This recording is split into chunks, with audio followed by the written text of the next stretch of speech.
And ಸ್ವಾಧ್ಯಾಯ ಮಾತ್ರ ultimate ಆಗಿದೆ ಮಾಸ್ಟರ್ಸ್, ಯಾರು ಕೂಡ ಮಿಸ್ ಮಾಡ್ಕೋಬೇಡಿ. ನಕ್ಷತ್ರ ಮಿತ್ರ ತುಂಬಾ ಇಂಪಾರ್ಟೆಂಟ್ ವಿಷಯ ನಮಗೋಸ್ಕರನೇ, ನಮ್ ಸಬ್ಜೆಕ್ಟ್ ಇದೆ ಅದು. Okay, over to Lakshmi. Thank you sir. ಮೊದಲನೇದಾಗಿ ನಮ್ಮೆಲ್ಲರ ಪೂಜ್ಯ ಗುರುಗಳಾದಂತಹ ಬ್ರಹ್ಮಶ್ರೀ ಪಿತಾಮಹ ಡಾಕ್ಟರ್ ಸುಭಾಷ್ ಪತ್ರಿಜಿ ಗುರುಗಳಿಗೂ ಹಾಗೂ ಗುರುಮಾತೆಯಾದಂತಹ ಸ್ವರ್ಣಮಾಲಾ ಅಮ್ಮನವರಿಗೂ, ಅದೇ ರೀತಿ ಗ್ರ್ಯಾಂಡ್ ಮಾಸ್ಟರ್ ಪ್ರಬೋಧ್ ಅಚ್ಯುತ ಗುರುಗಳಿಗೂ ಮತ್ತು ಪ್ಲೇಡಿಯನ್ಸರ್ಗೂ, ಅಸ್ಟ್ರಲ್ ಗಾಡ್ಸ್, ಏಂಜಲ್ಸ್, ಮಾಸ್ಟರ್ಸ್ಗಳಿಗೂ ಮತ್ತು ತಮ್ಮೆಲ್ಲರಿಗೂ ಆತ್ಮವಂದನೆಗಳು ಮಾಸ್ಟರ್ಸ್. ಮಾಸ್ಟರ್ಸ್, ನಾವು ಪ್ರತಿದಿನ ನಕ್ಷತ್ರ ಮಿತ್ರರು ಬಾರ್ಬರಾ ಮಾರ್ಸಿನಾಕ್ ಅವರು ಬರೆದಂತ ನಕ್ಷತ್ರ ಮಿತ್ರರ ಬುಕ್ಕವನ್ನು ಸ್ವಾಧ್ಯಾಯ ಮಾಡ್ತಾ 6 ಅಧ್ಯಾಯಗಳನ್ನ ನಾವು ಕಂಪ್ಲೀಟ್ ಮಾಡಿದ್ದೀವಿ. ಇವತ್ತು 7ನೇ ಅಧ್ಯಾಯ, ಬಹು ಪರಿಣಾಮಗಳಲ್ಲಿಯ ಸಾಮರ್ಥ್ಯ.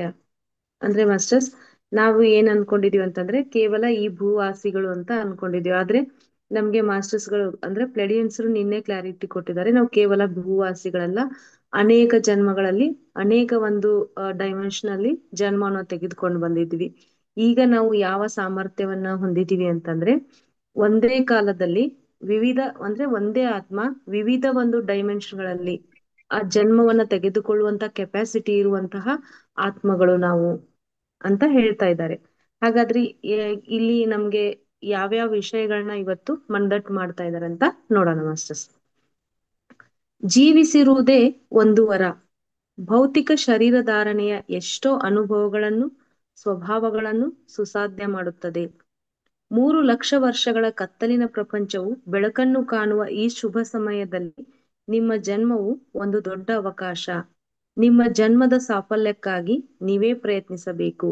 ಆ ಅಭಿವೃದ್ಧಿಯನ್ನು ಸಾಧಿಸುವ ಸಾಮರ್ಥ್ಯವು ನಿಮಗಿದೆ ಎಂದು ನೀವು ಸಂಪೂರ್ಣವಾಗಿ ಗ್ರಹಿಸಬೇಕು. ಮಾಸ್ಟರ್ಸ್, ನಾವೆಲ್ಲರೂ ಮಾತಾಡ್ತಿರ್ತೀವಿ, ನಾವ್ ಯಾಕಾದ್ರೂ ಭೂಮಿ ಮೇಲ್ ಬಂದೀವೋ, ನಮ್ದು ಜೀವನ ಏನು ಅಂತ. ಅಂದ್ರೆ ನಾವು ನಮ್ಮ ಜೀವನವನ್ನೇ ಏನ್ ಮಾಡ್ತಿದೀವಿ ಅಂತಂದ್ರೆ ಒಂದೊಂದ್ ಸಾರಿ ಕೆಳಮಟ್ಟದಲ್ಲಿ ಒಯ್ದು ಮಾತಾಡ್ಬಿಡ್ತೀವಿ. ಆದ್ರೆ ಪ್ಲೆಡಿಯನ್ಸರ್ ಹೇಳ್ತಿದ್ದಾರೆ ನಮ್ಗೆ, ನಮ್ ಜೀವನ ನಾವೇನಿಗ್ ಜೀವಿಸ್ತಿದೀವಲ್ಲ ಅದೇ ಒಂದು ವರ ಅಂತ ಹೇಳ್ತಿದ್ದಾರೆ. ಯಾಕೆ ಅಂತಂದ್ರೆ ಎಲ್ಲರೂ ನಾವು ಮೊನ್ನೆ ತಿಳ್ಕೊಂಡಾಗೆ ಭೂಮಿಯ ಮೇಲೆ ಅನುಭವಕ್ಕಾಗಿ ಪ್ರತಿಯೊಬ್ಬ ಒಂದು ದೇವತೆಗಳಾಗಿರ್ಬೋದು, ಉನ್ನತ ಲೋಕದ ಮಾಸ್ಟರ್ಸ್ಗಳು ಕೂಡ ಆ ಶರೀರವನ್ನ ಧರಿಸಿಯೇ ಭೂಮಿಗೆ ಬರ್ಬೇಕು. ಹಾಗಾಗಿ ನಾವು ಕೂಡ ಈ ಶರೀರವನ್ನ ತೆಗೆದುಕೊಂಡು ಬಂದಿದೀವಲ್ಲ, ಅದ್ರ ಮುಖಾಂತರ ಎಷ್ಟೋ ಅನುಭವಗಳನ್ನ ತೆಗೆದುಕೊಳ್ತಾ ಇದೀವಿ, ಎಷ್ಟೋ ನಮ್ಮ ಒಂದು ಫ್ರೀಕ್ವೆನ್ಸಿ ಮಟ್ಟವನ್ನ ಹೆಚ್ಚು ಮಾಡ್ತಾ ಇದ್ವಿ, ನಮ್ಮ ಸ್ವಭಾವಗಳನ್ನ ಬದಲಾಯಿಸ್ತಿದೀವಿ ಅಂತ ಇಲ್ಲಿ ಹೇಳ್ತಿದ್ದಾರೆ ಮಾಸ್ಟರ್ಸ್. ಇನ್ನೊಂದು, ನಮ್ ಜೀವನವೇ ಒಂದು ವರ ಅಂತ ಹೇಳ್ತಿದಾರಲ್ಲ, ಅದಕ್ಕೊಂದು ಎಕ್ಸಾಂಪಲ್ ಹೇಳ್ಬೇಕಂತಂದ್ರೆ ನಮ್ಮ ಪ್ರತಿಯೊಂದು ದೇಹದ ಅಣು ಆಗಿರ್ಬಹುದು, ಅಂಗಗಳಾಗಿರ್ಬಹುದು, ಅವುಗಳನ್ನ ನಾವು ಯಾವುದೇ ಒಂದು ಈ ಭೂಮಿಯ ಮೇಲಿರುವ ಯಾವುದೇ ವಸ್ತುಗೂ ಹೋಲಿಕೆ ಮಾಡ್ಲಿಕ್ಕೂ ಆಗಲ್ಲ, ಅದರಿಂದ ವಸ್ತುಗಳನ್ನ ಒಂದು ಪುನಃ ಪಡಿಲಿಕ್ಕೇನೂ ಆಗಲ್ಲ. ಎಕ್ಸಾಂಪಲ್ ನಮ್ಗೆ ಹೇಳ್ಬೇಕಂದ್ರೆ ಕಣ್ಣುಗಳಾಗಿರ್ಬಹುದು, ಕೈಗಳಾಗಿರ್ಬಹುದು, ಕಾಲುಗಳಾಗಿರ್ಬಹುದು, ಈಗ ನಾವೆಲ್ಲವೂ ಸುಸ್ಥಿತಿಯಲ್ಲಿ ಇದಾವೆ, ಅದ್ರದ್ದು ಮಹತ್ವ ನಮ್ಗೆ ಅಷ್ಟೊಂದು ಗೊತ್ತಾಗೋದಿಲ್ಲ. ಆದ್ರೆ ಇರ್ದವರು ಅನುಭವಿಸುವಂತಹ ಒಂದು ಏನಿದೆಯಲ್ಲ, ಹಿಂಸೆ ಆಗ್ಬಹುದು, ಅದನ್ನ ನಾವು ಅವ್ರ ಅನುಭವ ಅಂತಾನೆ ಹೇಳ್ಬೋದು. ಆ ಅನುಭವವನ್ನ ಅವ್ರು ತೆಗೆದುಕೊಂಡಾಗ ಅನ್ಸುತ್ತೆ ಕಣ್ಣುಗಳ ಒಂದು ಬೆಲೆ ಎಷ್ಟು ಮಹತ್ವ ಅಂತ ಹೇಳಿ.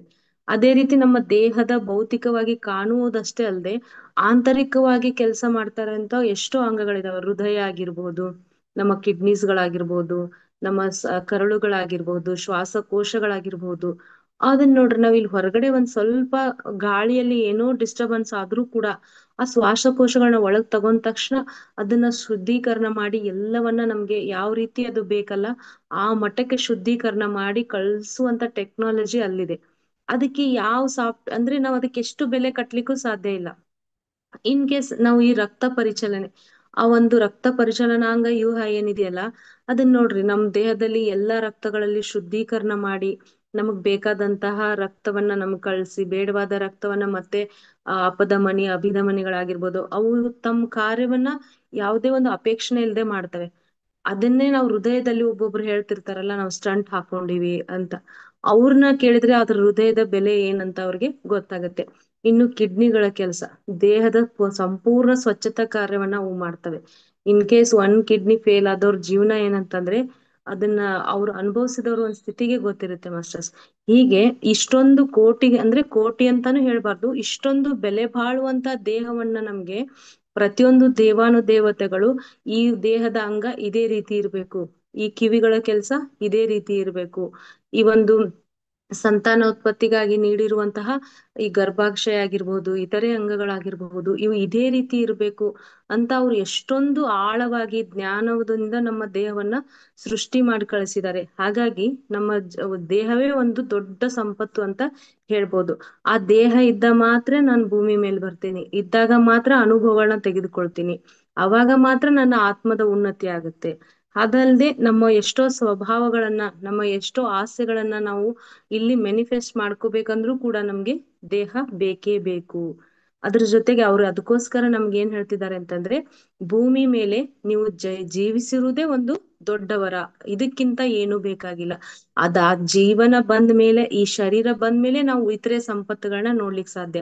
ನಾವ್ ಏನ್ ಬೆಲೆ ಬಾಳುವ ವಸ್ತು ಅಂತೀವಲ್ಲ, ವಜ್ರ ವೈಡೂರ್ಯ ಹಣ, ಇವೆಲ್ಲಾ ನೋಡ್ಬೇಕಂದ್ರೆ ಮೊದ್ಲು ನಮ್ಗ್ ದೇಹ ಬೇಕಲ್ಲ ಮಾಸ್ಟರ್ಸ್. ಅವ್ನ ಅನುಭವಿಸ್ಬೇಕು, ಸ್ಪರ್ಶ ಮಾಡ್ಬೇಕು, ಅವನ ನಾವು ಅನುಭವಿಸ್ಬೇಕಂದ್ರೂ ಈ ದೇಹ ಬೇಕೇ ಬೇಕು.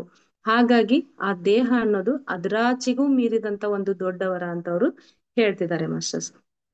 3 ಲಕ್ಷ ವರ್ಷಗಳ ಕತ್ತಲಿನ ಪ್ರಪಂಚವು ಬೆಳಕನ್ನು ಕಾಣುವ ಈ ಶುಭ ಸಮಯದಲ್ಲಿ ನಿಮ್ಮ DNA ಒಂದು ದೊಡ್ಡ ಅವಕಾಶ. ನಿಮ್ಮ ಜನ್ಮದ ಸಾಫಲ್ಯಕ್ಕಾಗಿ ನೀವೇ ಪ್ರಯತ್ನಿಸಬೇಕು. ಆ ಅಭಿವೃದ್ಧಿಯನ್ನು ಸಾಧಿಸುವ ಸಾಮರ್ಥ್ಯವು ನಿಮಗಿದೆ ಎಂದು ನೀವು ಸಂಪೂರ್ಣವಾಗಿ ಗ್ರಹಿಸಬೇಕು. ಅಂದ್ರೆ ಹಿಂದಿನ ಒಂದು 3 ಲಕ್ಷ ವರ್ಷಗಳ ಹಿಂದೆ ಇರುವಂತಹ ಮನಸ್ಥಿತಿ ಹೇಗಿದು ಅಂತಂದ್ರೆ, ಅದನ್ನ ಈ ಭೂಮಿ ಮೇಲೆ ಕೇವಲ ಒಬ್ಬ ಸೂತ್ರಧಾರರು ಆಡಿಸ್ತಾ ಇದ್ರು, ಅವರು ಆಟ ಆಡಿ ಹೋಗ್ತಾ ಇದ್ರು. ಬಟ್ ಈಗ ಹಂಗಲ್ಲ, ಎಲ್ಲವನ್ನ ನಾವೇ ನಮ್ಮ ಆಟಗಳನ್ನ ನಾವೇ ಆಡ್ಬೇಕು, ನಮ್ಮ ಸೂತ್ರ ನಮ್ಮ ಕೈಯಲ್ಲೇ ಇದೆ ಅಂತ ಅವರು ಹೇಳ್ತಿದ್ದಾರೆ. ಯಾಕೆ ಅಂತಂದ್ರೆ ಆ ಬದಲಾವಣೆ ಬರ್ತಾ ಇದೆ. ಯಾರು ನಮ್ಮ 10 DNA ಆ ಕೆಲಸ ಮಾಡದ ರೀತಿಯಲ್ಲಿ ಮಾಡಿದ್ರಲ್ಲ, ಅವು ಈಗ ಏನಾಗ್ತಿದಾವೆ ಅಂತಂದ್ರೆ ಒಳ್ಳೆ ಸುಸ್ಥಿತಿಯಲ್ಲಿ ಕೆಲಸ ಮಾಡ್ತಿದಾವೆ. ನಮ್ ಕಂಟ್ರೋಲ್, ನಮ್ ಕೆಪಾಸಿಟಿ, ನಮ್ ಸಾಮರ್ಥ್ಯ ನಮ್ಮ ಒಂದು ಕೈಯಲ್ಲಿದೆ. ಅದನ್ನು ಉಪಯೋಗಿಸಿ ನಾವು ಅತ್ಯುನ್ನತವಾದಂತಹ ಆ ಬ್ರಹ್ಮಜ್ಞಾನ ಸ್ಥಿತಿ, ಬ್ರಹ್ಮಾನಂದ ಸ್ಥಿತಿಯನ್ನ ತಲುಪಬಹುದು. ಭೂಮಿಯ ಮೇಲಿನ ಜೀವನವು ಇಲ್ಲಿಯವರೆಗೂ ಬೆಳಕು ಮತ್ತು ಕತ್ತಲೆಗಳ ಮಹಾ ಸಂಗ್ರಮವಾಗಿದೆ. ಇದನ್ನು ಒಳ್ಳೆಯದು ಕೆಟ್ಟದರ ಮಧ್ಯದ ಹೋರಾಟವೆಂದು, ಹಿಂಸೆಗೆ ಮತ್ತು ಅಭಿವೃದ್ಧಿಗೆ ಸಂಘರ್ಷಣೆ ಎಂದು ಕೆಲವರೆನ್ನುತ್ತಾರೆ. ಇತರ ಸಂಘರ್ಷಣೆಗಳು ಈ ಒಂದು ಭೂಮಿಗೆ ಮಾತ್ರವೇ ಸೀಮಿತವಲ್ಲವೆಂದು ನಾವು ಎನ್ನುತ್ತಿದ್ದೇವೆ. ಮಸಸ್ ಇಲ್ಲಿ ಇಷ್ಟು ವರ್ಷ ಏನಾಗಿತ್ತಂತಂದ್ರೆ, ಕತ್ತಲು ಮತ್ತು ಬೆಳಕಿನ ಮಧ್ಯೆ ಹೋರಾಟ, ಒಳ್ಳೆಯದು ಮತ್ತು ಕೆಟ್ಟದರ ಮಧ್ಯೆ ಹೋರಾಟ ಏನಿದ್ವಲ್ಲ, ಅದೇ ರೀತಿ ನಮ್ಮ ಅಭಿವೃದ್ಧಿ ಮತ್ತು ಅನಭಿವೃದ್ಧಿ ಮಧ್ಯೆ ಹೋರಾಟ. ಇವೆಲ್ಲವುಗಳು ನಾವೇನ್ ಅನ್ಕೊಳ್ತೀವಿ ಅಂದ್ರೆ ಕೇವಲ ಈ ಭೂಮಿ ಮೇಲೆ ನಡೀತಿದೆ ಅಂತಲ್ಲ, ಇದು ಎಲ್ಲ ಒಂದು ಡೈಮೆನ್ಷನಲ್ಲೂ ನಡೀತಾ ಇರೋದು ಅದೇ. ಯಾಕೆ ಅಂತಂದ್ರೆ, ನಾನು ಈಗ ಒಳ್ಳೇದಂತ ನಾನು ಏನ್ ಕರಿತಾ ಇದ್ದೀನೋ, ಆ ಕೆಟ್ಟದ್ದು ಅಂತ ಅನುಭವಿಸಿದಾಗ ಮಾತ್ರ ನನ್ಗೆ ಒಳ್ಳೇದು ಅಂತ ಅನುಭವ ಬರುತ್ತೆ. ಈಗ ಉದಾಹರಣೆ, ನಾನ್ ಕತ್ಲವನ್ನ ಅನುಭವಿಸಿದಾಗ ಮಾತ್ರ ಬೆಳಕಿನ ಒಂದು ಇಫೆಕ್ಟ್ ನನ್ಗೆ, ಅಂದ್ರೆ ಅದರ ಒಂದು ಪ್ರಯೋಗ ಆಗಿರ್ಬೋದು ಅಥವಾ ಪ್ರಯೋಜನ ನನಗೆ ಗೊತ್ತಾಗುತ್ತೆ. ಇನ್ನು ಬೆಳಕು ಅನ್ನೋದು ತಿಳ್ಕೊಂಡಾಗ ಮಾತ್ರ ಕತ್ತಲು ಅನ್ನೋದು ನನಗೆ ಗೊತ್ತಾಗುತ್ತೆ. ನಾವೇನಂತೀವಿ, ಕೆಲಸ ಮಾಡ್ಬೇಕು ಅಥವಾ ಇರ್ಬೇಕು ಅಂತಂದ್ರೆ ಬೆಳಕಿರ್ಬೇಕು, ಅದು ಅವ ಬೆಳಕಿನ ಮಹತ್ವ. ಅದೇ ನಾವು ಆ ರಿಲ್ಯಾಕ್ಸ್ ಮಾಡ್ಬೇಕು ಅಥವಾ ನಮ್ಮ ಒಂದು ದೇಹವನ್ನ ನಾವು ಆರಾಮ ಮಾಡ್ಕೋಬೇಕು ಅಂತಂದ್ರೆ ಕತ್ತಲು ಕೂಡ, ವಿಶ್ರಾಂತಿಗೆ ಕತ್ತಲು ಕೂಡ ಮಹತ್ವದ್ದೇ. ಹಂಗಾಗಿ ಇಲ್ಲಿ ಯಾವುದೂ ಕೂಡ ಕೆಳಮಟ್ಟದ್ದಲ್ಲ, ಅವೆಲ್ಲವುಗಳು ನಮ್ಗೆ ಅನುಭವಕ್ಕಾಗಿ ಇರುವಂತವು. ಇದು ಎಲ್ಲವನ್ನ ಭಗವಂತ ಒಂದು ಪ್ಲಾನ್ ಮಾಡೇ ನಮಗೋಸ್ಕರ ಕಳಿಸಿದಾನೆ. ಹಾಗಾಗಿ ಇದು ಇಲ್ಲಿ ಅಷ್ಟೇ ಅಲ್ಲ, ಎಲ್ಲ ಡೈಮೆನ್ಷನಲ್ಲೂ ಇದೇ ರೀತಿ ಇದೆ ಅಂತ ಅವರು ಹೇಳ್ತಿದ್ದಾರೆ. ದೇವರುಗಳ ಪ್ರತಿರೂಪಗಳಾದ ನೀವು ಎಷ್ಟೋ ಉನ್ನತ ಜೀವಿಗಳು, ಆದರೂ ನಿಮ್ಮ ಸಾಮರ್ಥ್ಯವನ್ನು ನೀವು ಸರಿಯಾಗಿ ವಿನಿಯೋಗಿಸಿಕೊಳ್ಳಲಾಗದೇ ಇದ್ದೀರಿ. ಎಷ್ಟೋ ಮಾನವರು ತಮ್ಮ ಶಕ್ತಿಯ ಕೇವಲ 3-4% ಮಾತ್ರವೇ ಉಪಯೋಗಿಸಿಕೊಳ್ಳುತ್ತಿದ್ದಾರೆ. ಸ್ವಲ್ಪ ಪರಿಣಿತಿಯನ್ನು ಸಾಧಿಸಿಕೊಂಡವರೂ ಕೂಡ 12-15% ಶಕ್ತಿಯನ್ನು ಮಾತ್ರ ಉಪಯೋಗಿಸಿಕೊಳ್ಳುತ್ತಿದ್ದಾರೆ. ಮಿಕ್ಕ 89 ಶಕ್ತಿ ಏನಾಗುತ್ತಿದೆ? ಆ ಶಕ್ತಿ ಎಲ್ಲ ಈಗ ಜಾಗೃತಿಯಾಗುತ್ತಿದೆ. ನಿಮ್ಮ ಕಣ್ಣುಗಳು ತೆರೆದುಕೊಳ್ಳಲಿವೆ, ನಿಮ್ಮ ಅಂತ ಸಂಘರ್ಷಣೆಗಳು ಮುಗಿಯುತ್ತಿವೆ, ನಿಮ್ಮ ಸಾಮರ್ಥ್ಯಗಳಿಗೆ ನೀವೇ ವಿಧಿಸಿಕೊಂಡ ಆತಂಕಗಳೆಲ್ಲವೂ ತೊಲಗಲಿವೆ. ಮಾಸ್ಟರ್ಸ್ ಹೇಳ್ತಿದ್ದಾರೆ ಅವರು, ನಾವು 100 ಪಟ್ಟು ಎನರ್ಜಿಯನ್ನ, ಕಾಸ್ಮಿಕ್ ಎನರ್ಜಿ ಆಗಿರ್ಬಹುದು ಅಥವಾ ಈ ಜೀವನ ಶಕ್ತಿ ಎನರ್ಜಿ ಆಗಿರ್ಬಹುದು, ಪ್ರಾಣ ಶಕ್ತಿ ಆಗಿರ್ಬಹುದು, ಇದನ್ನ 100% ತೆಗೆದುಕೊಳ್ತಿದ್ವಿ. ಆದ್ರೆ ಅದ್ರ ಉಪಯೋಗ ಏನಂತಂದ್ರೆ, ಸಾಮಾನ್ಯ ಮಾನವರು ಕೇವಲ 2-3, 1-4 ಇಷ್ಟೇ ಪ್ರಮಾಣದಲ್ಲಿ ಉಪಯೋಗಿಸ್ತಿದ್ದಾರೆ. ಇನ್ನು ಉನ್ನತವಾಗಿ ಸ್ವಲ್ಪ ಸಾಧನೆ ಮಾಡಿದವರು 10-12% ಅನ್ನ ಉಪಯೋಗಿಸ್ತಿದ್ದಾರೆ. ಹಾಗಾದ್ರೆ ಉಳಿದಂತಹ 89% ಏನಾಗ್ತಿದೆ ಅಂತಂದ್ರೆ, ಅದು ನಮ್ಮಲ್ಲೇ ಇದೆ. ಆ ಇದ್ದಂತ ಶಕ್ತಿ ಈಗ ಏನಾಗ್ಬಿಟ್ಟಿದೆ ಅಂತಂದ್ರೆ, ಈಗ ಆ ಶಕ್ತಿ ಜಾಗೃತಿಯಾಗಿ ನಮ್ಗೆ ಆ ಸಾಮರ್ಥ್ಯ ಅನ್ನೋದು ನಮ್ಮ ಕಣ್ಣುಗಳು ಒಂದು ತೆರೆಯುವಿಕೆ ಸಾಧ್ಯ ಆಗ್ತಾ ಇದೆ. ಅದ್ರ ಜೊತೆಗೆ ನಾವೇನ್ ಅಂತರ್ ಸಂಘರ್ಷಣೆ ನಮ್ಮ ಒಳಗೆ ನಡೀತಾ ಇತ್ತಲ್ಲ, ನಾನ್ ಮಾಡ್ತಿರೋ ಸರಿ ತಪ್ಪು, ಒಳ್ಳೇದು ಕೆಟ್ಟದ್ದು, ಈ ರೀತಿ ಭೇದ ದ್ವಂದ್ವತ್ವ ಇತ್ತಲ್ಲ, ಆ ಸಂಘರ್ಷಣೆ ಮುಗಿದು ಮತ್ತೆ ನಾವು ಏಕತ್ವ ಸ್ಥಿತಿಗೆ ಬರ್ತೀವಿ. ಎಲ್ಲವನ್ನ ಸಮಾನವಾಗಿ ಸ್ವೀಕರಿಸುವ ಒಂದು ಸ್ಥಿತಿಗೆ ಬರ್ತಾ ಇದೀವಿ. ಆ ಆತಂಕಗಳೆಲ್ಲ ನಮ್ಮ ತೊಲಗಿ ಬಿಟ್ಟು ನಮ್ಮ ಸಾಮರ್ಥ್ಯದ ಅರಿವು ನಮ್ಗಾಗತ್ತೆ ಅಂತ ಹೇಳ್ತಿದ್ದಾರೆ ಮಾಸ್ಟರ್ಸ್. ಮೊನ್ನೆ ಹೇಳ್ದಾಗೆ ಮಾಸ್ಟರ್ಸ್, ವಿಜ್ಞಾನಿಗಳಲ್ಲಿ ಅಂದ್ರೆ ಆಲ್ಬರ್ಟ್ ಐನ್ಸ್ಟೀನ್ ಆಗಿರ್ಬೋದು, ಇವರೆಲ್ಲ ನಾವು ಅತಿ ಬುದ್ಧಿವಂತ ವಿಜ್ಞಾನಿಗಳು ಅಂತ ಹೇಳ್ತೀವಿ. ಅಂತ ವಿಜ್ಞಾನಿಗಳು ಕೂಡ ತಮ್ಮ ಮೆದುಳಿನ ಕೇವಲ 1%, 2% ಮಾತ್ರ ಬಳಸಿ ಈ ಒಂದು ವಿಶ್ವಕ್ಕೆ ಇಷ್ಟೊಂದು ಕೊಡುಗೆಗಳನ್ನ ಕೊಟ್ರು. ಇನ್ನು ನಾವು ಅಲ್ಲಿ ಅದಕ್ಕಿಂತ ಕಡಿಮೆ, 1%ಗಿಂತ ಕಡಿಮೆ, 0 ಪಾಯಿಂಟ್ ಉಪಯೋಗಿಸುವಂತ ನಾವು ನೀವು ಏನಂತಂದ್ರೆ ನಮ್ಮ ಜೀವನದ ಒಂದು ಸಮಸ್ಯೆಗಳಿಗೆ ನಾವು ಪರಿಹಾರವನ್ನ ತೆಗೆದುಕೊಳ್ಳದಿರೋ ಸ್ಥಿತಿಗಿರಕ್ ಕಾರಣ ಏನಂತಂದ್ರೆ, ನಮ್ಮಲ್ಲಿರುವ ಶಕ್ತಿಯನ್ನ ಉಪಯೋಗಿಸಿಕೊಳ್ಳುವ ಸಾಮರ್ಥ್ಯವೂ ಕೂಡ ನಮ್ಗೆ ಇರೋದು ಅಂತ ಹೇಳ್ಬೋದು. ಹಾಗಾಗಿ ಅವ್ರು ಹೇಳ್ತಿದ್ದಾರೆ, ಆ ಸಾಮರ್ಥ್ಯವನ್ನ ನೀವು ಉಪಯೋಗಿಸಿಕೊಳ್ಳುವಂತ ಶಕ್ತಿ ಕೂಡ ಈಗ ಏನಾಗ್ತಿದೆ ಅಂತಂದ್ರೆ ನಿಮ್ಮಲ್ಲಿ ಬರ್ತಾ ಇದೆ ಅಂತ ಅವರು ಹೇಳ್ತಿದ್ದಾರೆ ಮಾಸ್ಟರ್ಸ್. ಮತ್ತೊಂದು ಜನ್ಮವನ್ನು ಯಾವ ತಂದೆ ತಾಯಿಗಳಿಂದ ತೆಗೆದುಕೊಳ್ಳಬೇಕೋ ಅವರಿಗೆ ಗೊತ್ತಾಗುತ್ತಿತ್ತು. ಆದ್ದರಿಂದ ತರ್ಕವನ್ನು, ಮೂಢನಂಬಿಕೆಯನ್ನು ಪಕ್ಕದಲ್ಲಿಟ್ಟು ನಿಮ್ಮ ಅನುಭೂತಿಯನ್ನೇ ವಿಶ್ವಾಸಿಸುವುದು ಒಳ್ಳೆಯದು. ಅನುಭೂತಿಗೆ ಅನುಗುಣವಾಗಿಯೇ ಕಾರ್ಯಾಚರಣೆ ಮಾಡುವುದು ಒಳ್ಳೆಯದು. ಸಹನೆಯಿಂದ ಸಾವಧಾನವಾಗಿ ಕಾರ್ಯಗಳನ್ನು ಆಚರಿಸುವುದು ಎಷ್ಟೋ ಶ್ರೇಷ್ಠವಾಗಿದೆ. ಸಹನೆ ಇಲ್ಲದಿದ್ದರೆ ನೀವು ದಾರಿ ತಪ್ಪಿ ಹೋಗುತ್ತೀರಿ. ಮಾಸ್ಟರ್ಸ್, ಅದ್ರ ಜೊತೆಗೆ ಇನ್ನೊಂದು ಹೇಳ್ತಿದ್ದಾರೆ ಇಲ್ಲಿ, ಪ್ರಾಚೀನ ಈಜಿಪ್ತ ಪೂಜಾರಿಗಳಿಗೆ ಅನೇಕ ಪರಿಣಾಮಗಳನ್ನು ದರ್ಶಿಸಬಲ್ಲ ಕಣ್ಣುಗಳಿದ್ದವು. ಎಷ್ಟೋ ಜನ್ಮಗಳ ಶಿಕ್ಷಣದಿಂದ ಮಾತ್ರ ಆ ಸಾಮರ್ಥ್ಯವು ಅವರಿಗೆ ಲಭಿಸಿದೆ. ಮತ್ತೊಂದು ಜನ್ಮವನ್ನು ಯಾವ ತಂದೆ ತಾಯಿಗಳಿಂದ ತೆಗೆದುಕೊಳ್ಳಬೇಕೋ ಅವರಿಗೆ ಗೊತ್ತಾಗುತ್ತಿತ್ತು. ಮಾಸ್ಟರ್ಸ್, ಇಲ್ಲಿ ಅವರು ಒಂದು ಈಜಿಪ್ತಿಯನ್ ಪೂಜಾರಿಗಳ ಒಂದು ಎಕ್ಸಾಂಪಲ್ ಗಳನ್ನ ಅವ್ರು ನಮಗೆ ಕೊಡ್ತಿದ್ದಾರೆ. ಅವ್ರು ಏನಂತಂದ್ರೆ, ಕೇವಲ ಈ ಕಣ್ಣುಗಳಿಂದನೇ ಅವ್ರು ಎಲ್ಲಾ ಡೈಮೆನ್ಷನ್ಸ್ ಗಳನ್ನ ನೋಡ್ ಬರುವಂತ ಶಕ್ತಿಯನ್ನ ಹೊಂದಿದ್ರಂತೆ. ಮಾತ್ರ ಹಾಗಾಗಿ ಅವ್ರಿಗೆ ಅಷ್ಟೊಂದು ಶಕ್ತಿ ಯಾವಾಗ ಬಂತಂತಂದ್ರೆ, ಅವ್ರ ಜನ್ಮ ಜನ್ಮಾಂತರದಿಂದ ನಿರಂತರವಾಗಿ ತೆಗೆದುಕೊಳ್ಳುವ ಒಂದು ಜ್ಞಾನ ಸಾಧನೆಯಿಂದ, ಬೋಧನೆಯಿಂದ ಅವ್ರಿಗೆ ಅಷ್ಟೊಂದು ಸಾಮರ್ಥ್ಯ ಬಂತು. ಹಾಗಾಗಿ ಅವರು ಈ ಒಂದ್ ಲೈಫ್ ಅಲ್ಲಿ ಇದ್ದಾಗ, ನಾನ್ ಮುಂದಿನ ಜನ್ಮದಲ್ಲಿ ಯಾರ ಒಂದು ತಂದೆ ತಾಯಿಗಳ ಹೊಟ್ಟೆಯಲ್ಲಿ ಹುಟ್ಟಬೇಕು ಅನ್ನೋ ವಿಷಯ ಕೂಡ ಅವ್ರು ಮುಂಚೆ ಅವ್ರು ಏನ್ ಮಾಡ್ತಿದ್ರು ಅಂತಂದ್ರೆ ನಿರ್ಧಾರ ಮಾಡ್ತಾ ಇದ್ರಂತೆ. ಇದು ಕೇವಲ ಮೂಢನಂಬಿಕೆ ಅಲ್ಲ. ಅದಕ್ಕೋಸ್ಕರ ಅವರು ನಮ್ಗೆ ಏನ್ ಹೇಳ್ತಿದ್ದಾರೆ ಅಂತಂದ್ರೆ, ನಿಮ್ಮೊಳಗೂ ಆ ಅನುಭೂತಿ ಬರುತ್ತೆ ಅಂದ್ರೆ, ಅಷ್ಟೊಂದ್ ನಮ್ಮಲ್ಲೂ ಕೂಡ ಸೆನ್ಸ್ ಆಗ್ತಿರುತ್ತೆ ಮಾಸ್ಟರ್ಸ್. ಎಷ್ಟೋ ಸಾರಿ ನಾವು ಧ್ಯಾನಕ್ಕೆ ಕುಳಿತಾಗ ಸಹಜವಾಗಿ ನಮ್ಗೆ ಅನಿಸ್ತಿರ್ತೈತೆ ಯಾವ್ದು ಸರಿ ನಮ್ಗೆ ಅಂತ, ನಮ್ಗೆ ಕ್ಲಾರಿಟಿ ಅನ್ನೋದು ಸಿಗ್ತಾ ಇರುತ್ತೆ. ಹಾಗಾಗಿ ಅವ್ರು ಏನ್ ಹೇಳ್ತಿದ್ದಾರೆ ಅಂತಂದ್ರೆ, ಆ ಅನುಭೂತಿಯನ್ನ ನಾವು ತೆಗೆದುಕೊಳ್ಬೇಕು ಅಂತಂದ್ರೆ ನಾವ್ ಇನ್ನರ್ ಆಗಿ ಡೀಪ್ ಆಗಿ ಕನೆಕ್ಟ್ ಆಗ್ಬೇಕು. ಪ್ರತಿಯೊಂದು ಸಮಸ್ಯೆಗೂ, ಪ್ರತಿಯೊಂದು ಒಂದು ನಾವೇನಂತ ಹೇಳ್ತೀವಲ್ಲ ಅದಕ್ಕೆ ಉತ್ತರ ನಮ್ಮಲ್ಲೇ ಇದೆ. ಅದಕ್ಕೇನ್ ಬೇಕು ಆದ್ರೆ ಸಾವಧಾನ, ಸಹನೆ ಅನ್ನೋದು ಬೇಕು. ನಾವು ಯಾವಾಗ ನಿರಂತರ ಸಾಧನೆ ಮಾಡ್ತಾ ಸಹನೆಯಿಂದ ನಮ್ಮ ಆಂತರಿಕವಾಗಿ ನಾವೇ ಕನೆಕ್ಟ್ ಆಗ್ತಾ ಹೋಗ್ತೀವೋ, ನಾವು ಕೂಡ ನಮ್ಮ ಭವಿಷ್ಯವನ್ನು ನಿರ್ಧಾರ ಮಾಡಬಹುದು. ಅದೇ ರೀತಿ ಈ ಪ್ರೆಸೆಂಟ್ ಮೂಮೆಂಟ್ ಅನ್ನು ಕೂಡ ನಾವು ಉಪಯೋಗಕಾರಿಯಾಗಿ ಬಳಸ್ಕೋಬಹುದು. ಅಭಿವೃದ್ಧಿಯ ದಾರಿಯಲ್ಲಿ ಶೀಘ್ರವಾಗಿ ಪ್ರಯಾಣಿಸಬೇಕೆಂದುಕೊಳ್ಳುತ್ತಿರುವ ನೀವು ನಿಮ್ಮ ನಿಶ್ಚಯವನ್ನು ನಿರ್ಧರಿಸಿ ಹೇಳಿಕೊಳ್ಳಿರಿ. ಆಲೋಚನೆ ಎನ್ನುವುದು ಮಾತ್ರವೇ ಇದೆ. ಅತ್ಯಂತ ಸಾಮರ್ಥ್ಯದಿಂದ ಶೀಘ್ರಗತಿಯಲ್ಲಿ ಅಭಿವೃದ್ಧಿಯನ್ನು ಸಾಧಿಸುವ ನೀವು ಆ ಆಲೋಚನೆಗಳನ್ನೇ ಮಾಡಬೇಕು. ನಿಮಗೆ ನಂಬಿಕೆಯಾಗದಿದ್ದರೆ ನಂಬಿಕೆಯೂ ಸಹ ಒಂದು ಆಲೋಚನೆ. ನಿಮ್ಮ ಅಪನಂಬಿಕೆಯು ಸೃಷ್ಟಿಸಲ್ಪಟ್ಟು ನಿಜವಾಗುತ್ತದೆ. ಮಾಸ್ಟರ್ಸ್, ನಾವೇನಂತಂದ್ರೆ ಇಲ್ಲಿ ಎಲ್ಲಗಳು ನಡೀತಾ ಇರೋದು ನಮ್ಮ ಒಂದು ಆಲೋಚನೆಗಳ ಮೇಲೆ. ಪತ್ರಿಜಿ ಸರ್ ಹೇಳಿದಾರಲ್ಲ, you create your own reality ಅಂತ ಹೇಳ್ಬಿಟ್ಟು. ನಾವು ಇದ್ರಲ್ಲಿ ಅವ್ರು ಇನ್ನೊಂದು ಹೇಳ್ತಿರ್ತಾರೆ, ನಾವು ಈ ಸರಿಯಾದ ಆಲೋಚನೆ ಮತ್ತು ಕೆಟ್ಟ ಆಲೋಚನೆ ಅಂತ ಹೇಳ್ತೀವಿ. ಆದ್ರೆ ಆಕ್ಚುಲಿ ಇಲ್ಲಿ ಎಲ್ಲವೂ ಅನುಭವನೆ. ಮತ್ತೊಮ್ಮೆ ಹೇಳ್ಬೇಕು ಅಂತಂದ್ರೆ, ಆದ್ರೆ ನಾವು ಯಾವ್ದನ್ನ ಮಾಡ್ಬೇಕೋ ಅದನ್ನ ಮಾಡದೇ ಇದ್ರೆ, ಯಾವ್ದನ್ನ ನಾವು ಮಾಡ್ಬಾರ್ದಂತಿರ್ತೋ ಅದನ್ನ ಆಗ್ಬಿಡುತ್ತೆ ಅಂತ ಎಕ್ಸಾಂಪಲ್ ಹೇಳ್ತಿದ್ದಾರೆ ಅವ್ರು.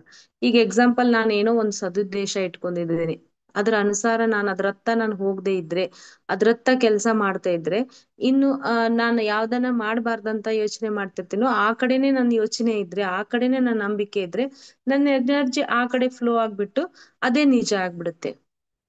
ಒಂದ್ ಎಕ್ಸಾಂಪಲ್ ಇಲ್ಲಿ ಹೇಳ್ಬೇಕು ಅಂತಂದ್ರೆ ಮಾಸ್ಟರ್ಸ್, ಪ್ರತಿಯೊಂದು ಯೂನಿವರ್ಸ್ ನಲ್ಲಿ ಇರೋದು ಎನರ್ಜಿಯೇ. ನಾವು ಕೂಡ ಒಂದು ಎನರ್ಜಿಯೇ. ನಾವೇನ್ ಅನ್ಕೊಂಡ್ಬಿಟ್ಟಿದ್ವಿ, ಈ ದೇಹದ ಆಕಾರ ನೋಡಿ ನಾವ್ ಈ ದೇಹವೇ ನಾವು ಅಂತೀವಿ, ಆದ್ರೆ ಆ ದೇಹದ ಒಳಗಿರುವುದು ಕೂಡ ಶಕ್ತಿಯೇ. ಶಕ್ತಿ ಮಾತ್ರ ಎಲ್ಲಾ ಕಡೆ ಇದೆ. ಈಗ ಎಕ್ಸಾಂಪಲ್, ಈಗ ನಾನೊಂದ್ ಹೇಳ್ಬೇಕು ಅಂತಂದ್ರೆ, ಇಲ್ಲೊಂದ್ ಏನೋ ಒಂದ್ ಕೆಲ್ಸ, ಆಣೆಕಟ್ಟನ್ನ ನಾನ್ ಕಟ್ಬೇಕು ಅಂತ ನಂದೊಂದು ಉದ್ದೇಶ ಇದೆ ಅಂತ ಇಟ್ಕೊಂಡ್ರೆ, ನನ್ ಥಾಟ್ ಪವರ್, ನನ್ನ ಯೋಚನೆಗಳೆಲ್ಲ ಆ ಅಣೆಕಟ್ಟನ್ನ ಕಟ್ಟೋದ್ರ ಮುಖಾಂತರ, ಆ ಸಂಗ್ರಹ, ನೀರಿನ ಸಂಗ್ರಹ ಸಾಮರ್ಥ್ಯ, ಅದರಿಂದ ಉಪಯೋಗಕಾರಿ ಆಗೋ ಕೆಲಸಗಳನ್ನ ನನ್ನ ಶಕ್ತಿಯನ್ನ ಹರಿಸಿದ್ರೆ, ನನ್ನ ಯೋಚನಾ ಶಕ್ತಿ ಆ ಕಡೆ ಹೋಗಿ ಅದೇ ಕೆಲಸ ಆಗುತ್ತೆ. ಇನ್ ಕೇಸ್ ನಾನು ಆ ಕೆಲ್ಸವನ್ನ ಮಾಡ್ತಾ ಮಾಡ್ತಾ ಆ ಡೌಟ್ಸ್ ಗಳನ್ನ ಪಡ್ತಾ, ಈಗ ಆಣೆಕಟ್ಟು ಕಟ್ಟೋದ್ರಿಂದ ಅದು ಮಧ್ಯದಲ್ಲಿ ಹೀಗ್ ಹಾಳಾದ್ರೆ ಹೀಗ್ ಇದಾಗುತ್ತೆ ಅಂದ್ರೆ, ಮತ್ತೆ ಆ ಶಕ್ತಿ ಏನ್ ಮಾಡುತ್ತೆ, ಆ ಒಳ್ಳೇದತ್ರ ಹೋಗೋ ಶಕ್ತಿ ನಿಜವಾಗ್ಲೂ ನನ್ನ ಯೋಚನೆ ಈ ತರ ಬದಲಾದಾಗ ಮತ್ತೆ ಈ ಕಡೆ ಹರಿಲಿಕ್ಕೆ ಸ್ಟಾರ್ಟ್ ಆಗುತ್ತೆ. ಹಾಗಾಗಿ ಏನಾಗ್ಬಿಡುತ್ತೆ ಅಂತಂದ್ರೆ, ಅದು ಮತ್ತೆ ಆ ಅಣೆಕಟ್ಟಿನಿಂದ ಅದು ಒಂದು ಅನಾಹುತ ಸಂಭವಿಸುವಂತ ಸಂಭವ ಕೂಡ ಬರ್ತಾ ಹೋಗ್ಬೋದು. ಹೀಗಾಗಿ ಅವ್ರು ಏನ್ ಹೇಳ್ತಿದ್ದಾರೆ ಅಂತಂದ್ರೆ, ನಿಮ್ಮ ಒಂದು ಸಾಮರ್ಥ್ಯವನ್ನ, ನಿಮ್ಮ ಒಂದು ಶಕ್ತಿಯನ್ನ, ಆಲೋಚನಾ ಸಾಮರ್ಥ್ಯವನ್ನ ನೀವು ಯಾವ್ದತ್ರ ಅದನ್ನಂತರೂ ಉಪಯೋಗಿಸ್ಬೇಕು. ಹಾಗಾಗಿ ಯಾವ್ದತ್ತ ಉಪಯೋಗಿಸ್ಬೇಕು ಅನ್ನೋದ್ರ ಹತ್ತ ನಿಮ್ ಗಮನ ಇರ್ಬೇಕು. ಇಲ್ದೇ ಇದ್ರೆ ಅದು ಅದ್ರ ಅಪೋಸಿಟ್ ಸೈಡ್ ಉಪಯೋಗಿಸ್ತಾ ಹೋಗುತ್ತೆ ಅಂತ ಹೇಳ್ತಾರೆ ಮಾಸ್ಟರ್ಸ್. ಎಕ್ಸಾಂಪಲ್ ಏನಂತಂದ್ರೆ, ನಾನೀಗ ಮಾತಾಡ್ತಾ ಇದ್ದೀನಿ, ನಾನ್ ಮಾತಾಡೋದಂತ್ರು ನಿಜ. ಇದ್ರಲ್ಲಿ ಮಾತಾಡೋದ್ರ ಮುಖಾಂತರ ನಾನು ನಿಮ್ಗೆ ಇಷ್ಟ ಆಗುವಂತ, ಅಂದ್ರೆ ನನ್ಗೆ ಆತ್ಮ ಒಂದ್ ತೃಪ್ತಿ ಆಗುವಂತ ಮಾತುಗಳನ್ನ ಹೇಳಿದ್ರೆ ಅದು ಒಂದು ಒಳ್ಳೆ ಪರಿಣಾಮ. ನಿಮ್ಗೆ ಅದನ್ನ ಕೇಳೋದ್ರಿಂದ ಹಿತ ಆಗಿದ್ರೆ ಅದು ಒಂದು ಒಳ್ಳೆ ಪರಿಣಾಮ. ಇಲ್ಲ ಅಂತಂದ್ರೆ, ನನ್ನ ಮಾತುಗಳನ್ನ ಆಡೋದಂತ್ರು ನಿಜ ಅಂದ್ಬಿಟ್ಟು ನಾನು ನನ್ಗೆ ಇಷ್ಟ ಆಗದೆ ಇರುವಂತ ಪದಗಳನ್ನ ಬಳಸ್ಬಿಟ್ಟು, ಮತ್ತೆ ಅದ್ರ ಜೊತೆಗೆ ನಿಮ್ಗೆ ಇಷ್ಟ ಆಗದಿರುವಂತ ಪದಗಳನ್ನ ನಾನು ಬಳಸ್ಬಿಟ್ರೆ ಏನಾಗುತ್ತೆ ಅಂತಂದ್ರೆ, ಆ ಶಕ್ತಿ ಆ ಕಡೆ ಹರಿತಾ ಹೋಗುತ್ತೆ. ಈಗ ಎಕ್ಸಾಂಪಲ್ ಹೇಳ್ಬೇಕು ಅಂತಂದ್ರೆ, ಅಗ್ನಿ ಇದೆ ಮಾಸ್ಟರ್ಸ್. ಅದು ಅಗ್ನಿ ಕೆಲಸ ಏನದು, ಸುಡೋದು. ನಾವ್ ಅದ್ರಲ್ಲಿ ಒಂದು ಕಟ್ಟಿಗೆಗಳನ್ನ ಹಾಕಿದ್ರೆ ಅದ್ರ ಒಂದ್ ಸುವಾಸನೆ ಬರುತ್ತೆ. ಅದೇ ನಾವು ಶ್ರೀಗಂಧ ಕಟ್ಟಿಗೆಗಳನ್ನ ಹಾಕಿದ್ರೆ ಆ ಶ್ರೀಗಂಧದ ಪರಿಮಳ ಬರುತ್ತೆ. ಹಾಗೆ ಪ್ರತಿ ಶಕ್ತಿಯನ್ನ ನಾವು ಯಾವ ರೀತಿ ಸುಗಂಧ ಬೀರ್ಲಿಕ್ಕೂ ಉಪಯೋಗಿಸ್ಕೋಬಹುದು, ಆ ಒಂದು ದುರ್ವಾಸನೆ ಬೀರ್ಲಿಕ್ಕೂ ಕೂಡ ಉಪಯೋಗಿಸ್ಕೋಬಹುದು. ಹೀಗಾಗಿ ನಿಮ್ಮ ಯೋಚನೆಗಳು, ಶಕ್ತಿಗಳು, ಸಾಮರ್ಥ್ಯಗಳು ಏನಂತಂದ್ರೆ, ನೀವು ಏನ್ ಮಾಡ್ಬೇಕಂತ ಅನ್ಕೊಂಡಿದ್ರಲ್ಲ ಅದ್ರತ್ತ ನಿಮ್ಮ ಒಂದು ಆ ಫ್ಲೋ ಆ ಕಡೆ ಇರ್ಬೇಕು ಅಂತ ಅವರು ಹೇಳ್ತಿದ್ದಾರೆ ಮಾಸ್ಟರ್ಸ್. 1990ರಿಂದಲೂ ಪ್ರಾರಂಭವಾದ ದಶಾಬ್ದದಿಂದ ಎಷ್ಟೋ ಮಹಾಕಾರ್ಯಗಳು ಜರುಗುತ್ತಿವೆ. ಇಂದು ಇಲ್ಲಿ ನೀವು ಮಾಸ್ಟರ್ಗಳಾಗಿರುವುದಕ್ಕೆ ನಿಮ್ಮ ಆಲೋಚನೆಗಳ ಫಲವೇ ಕಾರಣವಾಗಿದೆ. ಆಲೋಚನೆಯೇ ಸೃಷ್ಟಿಗೆ ಮೂಲವೆನ್ನುವ ಸತ್ಯವನ್ನು ಧರಿಸಿ ಆಚರಿಸುತ್ತಿರುವ, ಜೀವಿಸುತ್ತಿರುವ ನಿಮ್ಮಲ್ಲಿ ಜ್ಞಾನ ನೇತ್ರಗಳು ತೆರೆದುಕೊಳ್ಳುತ್ತವೆ. ಮಾಸ್ಟರ್ಸ್, ಈ ಬದಲಾವಣೆ ಯಾವಾಗಿಂದ ಸ್ಟಾರ್ಟ್ ಆಯ್ತು ಅಂತಂದ್ರೆ, 1990ನೇ ಇಸ್ವಿಯಿಂದ ಸ್ಟಾರ್ಟ್ ಆಯ್ತು. ಅದ್ರ ಜೊತೆ ಹೇಳ್ತಿದ್ದಾರೆ, ನಾವು ಇವತ್ತು ಈ ಗುಡಾಕೇಶದಲ್ಲಿ ಇರೋ ಕಾರಣ ನಮ್ಮ ಯೋಚನೆಗಳೇ, ನಮ್ಮ ಆಲೋಚನೆಗಳೇ ಅಂತ. ಹೌದು ಮಾಸ್ಟರ್ಸ್, ನಾವು ನಮ್ಮ ಈ ಗುಡಾಕೇಶಕ್ಕೆ ಬರೋಕ್ಕಿಂತ ಮುಂಚೆ ಯೋಚನೆ ಮಾಡಿದ್ರೆ ಅವ್ರು ಏನ್ ಹೇಳ್ತಿದ್ದಾರೆ ಅಂತಂದ್ರೆ, ನೀವ್ ಈಗಿರೋ ಸ್ಥಿತಿಗೆ ಮಾಸ್ಟರ್ಗಳಾಗಿರೋದಕ್ ಕಾರಣ ನಿಮ್ ಯೋಚನೆಗಳೇ ಅಂತ. ನಾವು ನಮ್ಮ ಹಿಂದಿನ ಒಂದ್ ಲೈಫ್ ಅನ್ನ ನೆನೆಸ್ಕೊಂಡ್ಬಿಟ್ರೆ, ಬಿಫೋರ್ ನಾವು ಗುಡಾಕೇಶಕ್ ಬರೋಕ್ಕಿಂತ ಮುಂಚೆ ನಾವ್ ಒಂದ್ ಸಮಸ್ಯೆಯಲ್ಲಿ ಅಥವಾ ಏನೋ ಒಂದ್ ತೊಳಲಾಟದಲ್ಲಿ ಇದ್ವಿ. ಅವಾಗ ಅನಿಸ್ತಾ ಇತ್ತು, ನಮ್ಗೊಂದು ಈ ತರ ಒಂದು ರಿಲೀಫ್ ಆಗುವಂತ ಪರಿಹಾರ ಮಾರ್ಗ ಸಿಕ್ಕ್ರೆ ಎಷ್ಟು ಚೆನ್ನಾಗಿರುತ್ತೆ ಅಂತ ಹೇಳ್ಬಿಟ್ಟು. ಅದನ್ನ ನಾವ್ ಯೂನಿವರ್ಸಿಗ್ ಬಿಟ್ವಿ. ಆ ಯೂನಿವರ್ಸ್ ಏನ್ ಮಾಡ್ತು, ನಿನ್ ಪರಿಹಾರ ಮಾರ್ಗ ಇಲ್ಲಿದೆ ಅಂತ ಹೇಳ್ಬಿಟ್ಟು ನಮ್ಗೆ ಈ ಗುಡಾಕೇಶವನ್ನ ಕೊಡ್ತು. ಅದ್ರಿಂದ ನಮ್ಗೆ ಅವಾಗ ಅರ್ಥ ಆಯ್ತು, ಓಹೋ, ನಮ್ಮ ಒಂದ್ ಸಮಸ್ಯೆಗಳಿಗೆ ಇದೆಲ್ಲ ಪರಿಹಾರ. ಇದ್ರಲ್ಲಿ ನಮ್ಮ ಆತ್ಮ ಉನ್ನತಿನೂ ಸಾಧ್ಯ, ನಮ್ಮ ಭೌತಿಕ ಜೀವನವನ್ನ ನಾವು ಬೆಳಗ್ಗೆ ನಡೆಸ್ಕೊಂಡು ಹೋಗ್ಬೋದು, ರಾತ್ರಿ ನಮ್ಮ ಆಧ್ಯಾತ್ಮಿಕ ಸಾಧನೆಯನ್ನ ಮಾಡ್ಬೋದು. ಎರಡು ಬ್ಯಾಲೆನ್ಸ್ ಅನ್ನ ಮಾಡುವಂತ ಸ್ಥಿತಿ ಎಷ್ಟು ಒಳ್ಳೇದಿದೆಯಲ್ಲ, ಇದೊಂದು ಒಳ್ಳೆ ಮಾರ್ಗ ಅಲ್ಲ ಅಂತ ನಮ್ಗೆ ಗೊತ್ತಾಯ್ತು. ಅದ್ರ ಜೊತೆಗೆ ಅನಿಸ್ತು ಮಸಸ್, ನೋಡ್ರಿ, ನಾವು ಉಳಿದ ಒಂದು ಧ್ಯಾನಗಳಲ್ಲಿ ಏನ್ ಮಾಡ್ಬೋದು, 1 ತಾಸು 2 ತಾಸು ಹೈಯೆಸ್ಟ್ ಅಂತಂದ್ರೆ, ಪತ್ರಿಜಿ ಸರ್ ಹೇಳ್ದಾಗೆ ಒಂದು ನಮ್ಮ ವಯಸ್ಸು ಎಷ್ಟಿದೆಯೋ ಅಷ್ಟು ಮಿನಿಮಮ್ ಮಾಡ್ಬೇಕು. ಹೈಯೆಸ್ಟ್ ಅಂತಂದ್ರೆ 3 ತಾಸಿನ ಧ್ಯಾನವನ್ನ ನಾವು ಕಂಟಿನ್ಯೂ ಆಗಿ ಮಾಡ್ತೀವಿ. ಆ 3 ತಾಸಿನ ಧ್ಯಾನ ಏನಾಗುತ್ತೆ ಅಂತಂದ್ರೆ, ನಾವು 10-12 ಗಂಟೆಗಳ ಕೆಲಸವನ್ನ ನಾವು ಹಗಲತ್ನಲ್ಲಿ ಮಾಡೋದಕ್ಕೆ ಖರ್ಚಾಗಿ ಹೋಗ್ಬಿಡುತ್ತೆ. ಇನ್ನು ಆತ್ಮ ಉನ್ನತಿ ಸಾಧ್ಯನಾ ಮಾಸ್ಟರ್ಸ್? ಇಲ್ಲ. ನಾವ್ ಅದೇ ಈ ಗುಡಾಕೇಶದಲ್ಲಿ ಏನಂತಂದ್ರೆ, ಒಂದು 7 ರಿಂದ 8 ಗಂಟೆ ಸಾಧನೆ ಮಾಡೋದ್ರಿಂದ ನಮ್ಮ ಭೌತಿಕ ಜೀವನನೂ ಚೆನ್ನಾಗಿ ನಡೆಯುತ್ತೆ. ಉಳಿದಂತ ಒಂದು ಧ್ಯಾನದ ಶಕ್ತಿ ನಮ್ಗೆ ಏನಾಗುತ್ತೆ ಅಂತಂದ್ರೆ, ಒಂದು ಆಧ್ಯಾತ್ಮಿಕ ಉನ್ನತಿಗೆ ಸಾಧ್ಯ ಆಗುತ್ತೆ. ಹಾಗಾದ್ರೆ ನಾವು ಇಲ್ಲಿ ಶಕ್ತಿಯನ್ನ ಯಾವ ರೀತಿ ಹರಿಸ್ತಾ ಇದೀವಿ ಅಂತಂದ್ರೆ, ನಮ್ಮ ಆತ್ಮ ಉನ್ನತಿ, ಭೌತಿಕ ಜೀವನವನ್ನ ಸುಫಲವಾಗಿ ನಡೆಸಲಿಕ್ಕೆ ಸಾಧ್ಯವಾಗುವ ರೀತಿಯಲ್ಲಿ ಪ್ರಯೋಜನಕಾರಿಯಾಗಿ ಬಳಸ್ತಾ ಇದೀವಿ ಮಾಸ್ಟರ್ಸ್. ಪ್ರಭು ಸರ್ ಮೊದಲು ಸೆಷನ್ ತಗೊಂಡಾಗ ಹೇಳ್ತಾ ಇದ್ರು ಮಾಸ್ಟರ್ಸ್, ಸರಿ ನೀನು ಮಿನಿಮಮ್ ಒಂದು ಗಂಟೆ ಧ್ಯಾನ ಮಾಡ್ತಾ ಹೋದ್ರೆ 100 ಗಂಟೆಗಳನ್ನ ಧ್ಯಾನವನ್ನ ಮಾಡ್ಬೇಕಂತಂದ್ರೆ ನಿನಗ್ 100 ದಿನ ಬೇಕಾಗತ್ತೆ. ಅದೇ ಗುಡಾಕೇಶದಲ್ಲಿ ನೀನು ಪ್ರತಿದಿನ 8 ಗಂಟೆಗಳ ಧ್ಯಾನವನ್ನ ಮಾಡ್ತಾ ಹೋದ್ರೆ ಕೇವಲ 8 ಅಥವಾ 10 ದಿನಗಳಲ್ಲಿ, ಅಥವಾ 10, 11, 12 ದಿನಗಳಲ್ಲೇ ನೀನು ಆ 100 ಗಂಟೆಗಳ ಸಾಧನೆಯನ್ನ ಮುಗಿಸಬಹುದಲ್ಲ. ಇದು ಎಷ್ಟ್ ಚೆನ್ನಾಗಿದೆ. ಹೌದು ಮಾಸ್ಟರ್ಸ್, ಇದು ಏನಂತಂದ್ರೆ ಕ್ವಿಕ್ ಆಗಿ ನಾವು ಎನ್ಲೈಟ್ಮೆಂಟ್ ಆಗ್ಬೇಕು ಅಂತಂದ್ರೆ ಈಗ ಪ್ರೆಸೆಂಟ್ ಆಗಿರೋದು ನಮಗ್ ಮಾತ್ರ ಗುಡಾಕೇಶ ಅಂತ ನಾವು ಇಲ್ಲಿ ಹೇಳ್ಬಹುದು ಮಾಸ್ಟರ್ಸ್. ಹಾಗಾಗಿ ಇಲ್ಲಿ ಏನ್ ಹೇಳ್ತಿದ್ದಾರೆ ಅಂತಂದ್ರೆ, ನಾವು ಪ್ರೆಸೆಂಟ್ ಆಗಿ ನಾವ್ ಇಲ್ಲಿ ಬರೋಕ್ ಕಾರಣ ನಮ್ ಯೋಚನೆಗಳೇ. ನಮ್ಗೆ ನಾವು ಅಂತ ಇದ್ವಿ ಈ ರೀತಿ ನಮ್ ಜೀವನಾನು ಹಗ್ಲಿ ನಡೆಸ್ಕೊಂಡು ಹೋಗ್ಬೇಕು, ರಾತ್ರಿ ಸಾಧನೆ ಮಾಡ್ಬೇಕು ಅಂತ ನಮ್ಮ ಒಂದು ಯೋಚನೆ ನಮ್ಮನ್ನ ಇಲ್ಲಿ ಕೂಡ್ಸಿದೆ ಅಂತ ಅವರು ಹೇಳ್ತಿದ್ದಾರೆ ಮಾಸ್ಟರ್ಸ್. ನಿಮ್ಮ ಆತ್ಮಚರಿತ್ರೆಯನ್ನು ಅವಲೋಕಿಸುತ್ತಿದ್ದ ನಿಮಗೆ ನಾನು ಎನ್ನುವುದು ಅತ್ಯಲ್ಪ ಸ್ವಭಾವ ಅಂಶ ಎಂದು ಅರ್ಥವಾಗುತ್ತದೆ. ಸೃಷ್ಟಿ ಎನ್ನುವುದನ್ನು ಒಂದು 3 ಅಡಿ ದಪ್ಪಗಳಿರುವ ಪುಸ್ತಕವಾಗಿ ಊಹಿಸಿದರೆ, ನಾನು ಎಂದುಕೊಳ್ಳುತ್ತಿದ್ದ ನೀವು ಆ ಪುಸ್ತಕದಲ್ಲಿ ಮೊದಲ 2 ಕಾಗದಗಳಲ್ಲಿ ಎಲ್ಲೋ ಇರುತ್ತೀರಿ. ಈ ನವಯುಗದಲ್ಲಿ ಮತ್ತು ಈ ಪುಸ್ತಕದ ಎಲ್ಲ ಕಾಗದ ಒಳಗೂ ನೀವು ಇರಬಲ್ಲಿರಿ. ಮಸಸ್ ನಾವೇನಂತಂದ್ರೆ, ನಾನು ಅನ್ನೋದು ಒಂದು ಎಕ್ಸಾಂಪಲ್ ಅವ್ರು ಹೇಳ್ತಿದ್ದಾರೆ.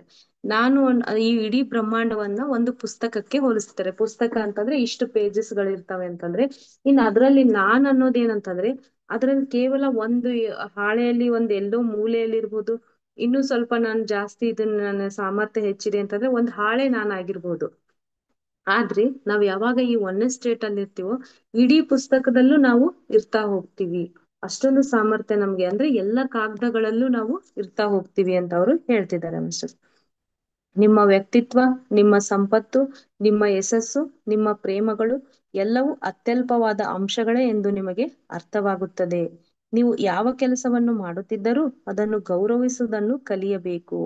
ಒಂದು ತೋಟದಲ್ಲಿ ಆ ಹಣ್ಣು ಆರಿಸುವ ಕೆಲಸವಾದರೂ, ಒಂದು ಬೀದಿಯಲ್ಲಿ ಇತರೆ ಕೆಲಸವನ್ನು ಮಾಡುತ್ತಿದ್ದರೂ ನೀವು ಅದನ್ನು ಗೌರವಿಸಿರಿ.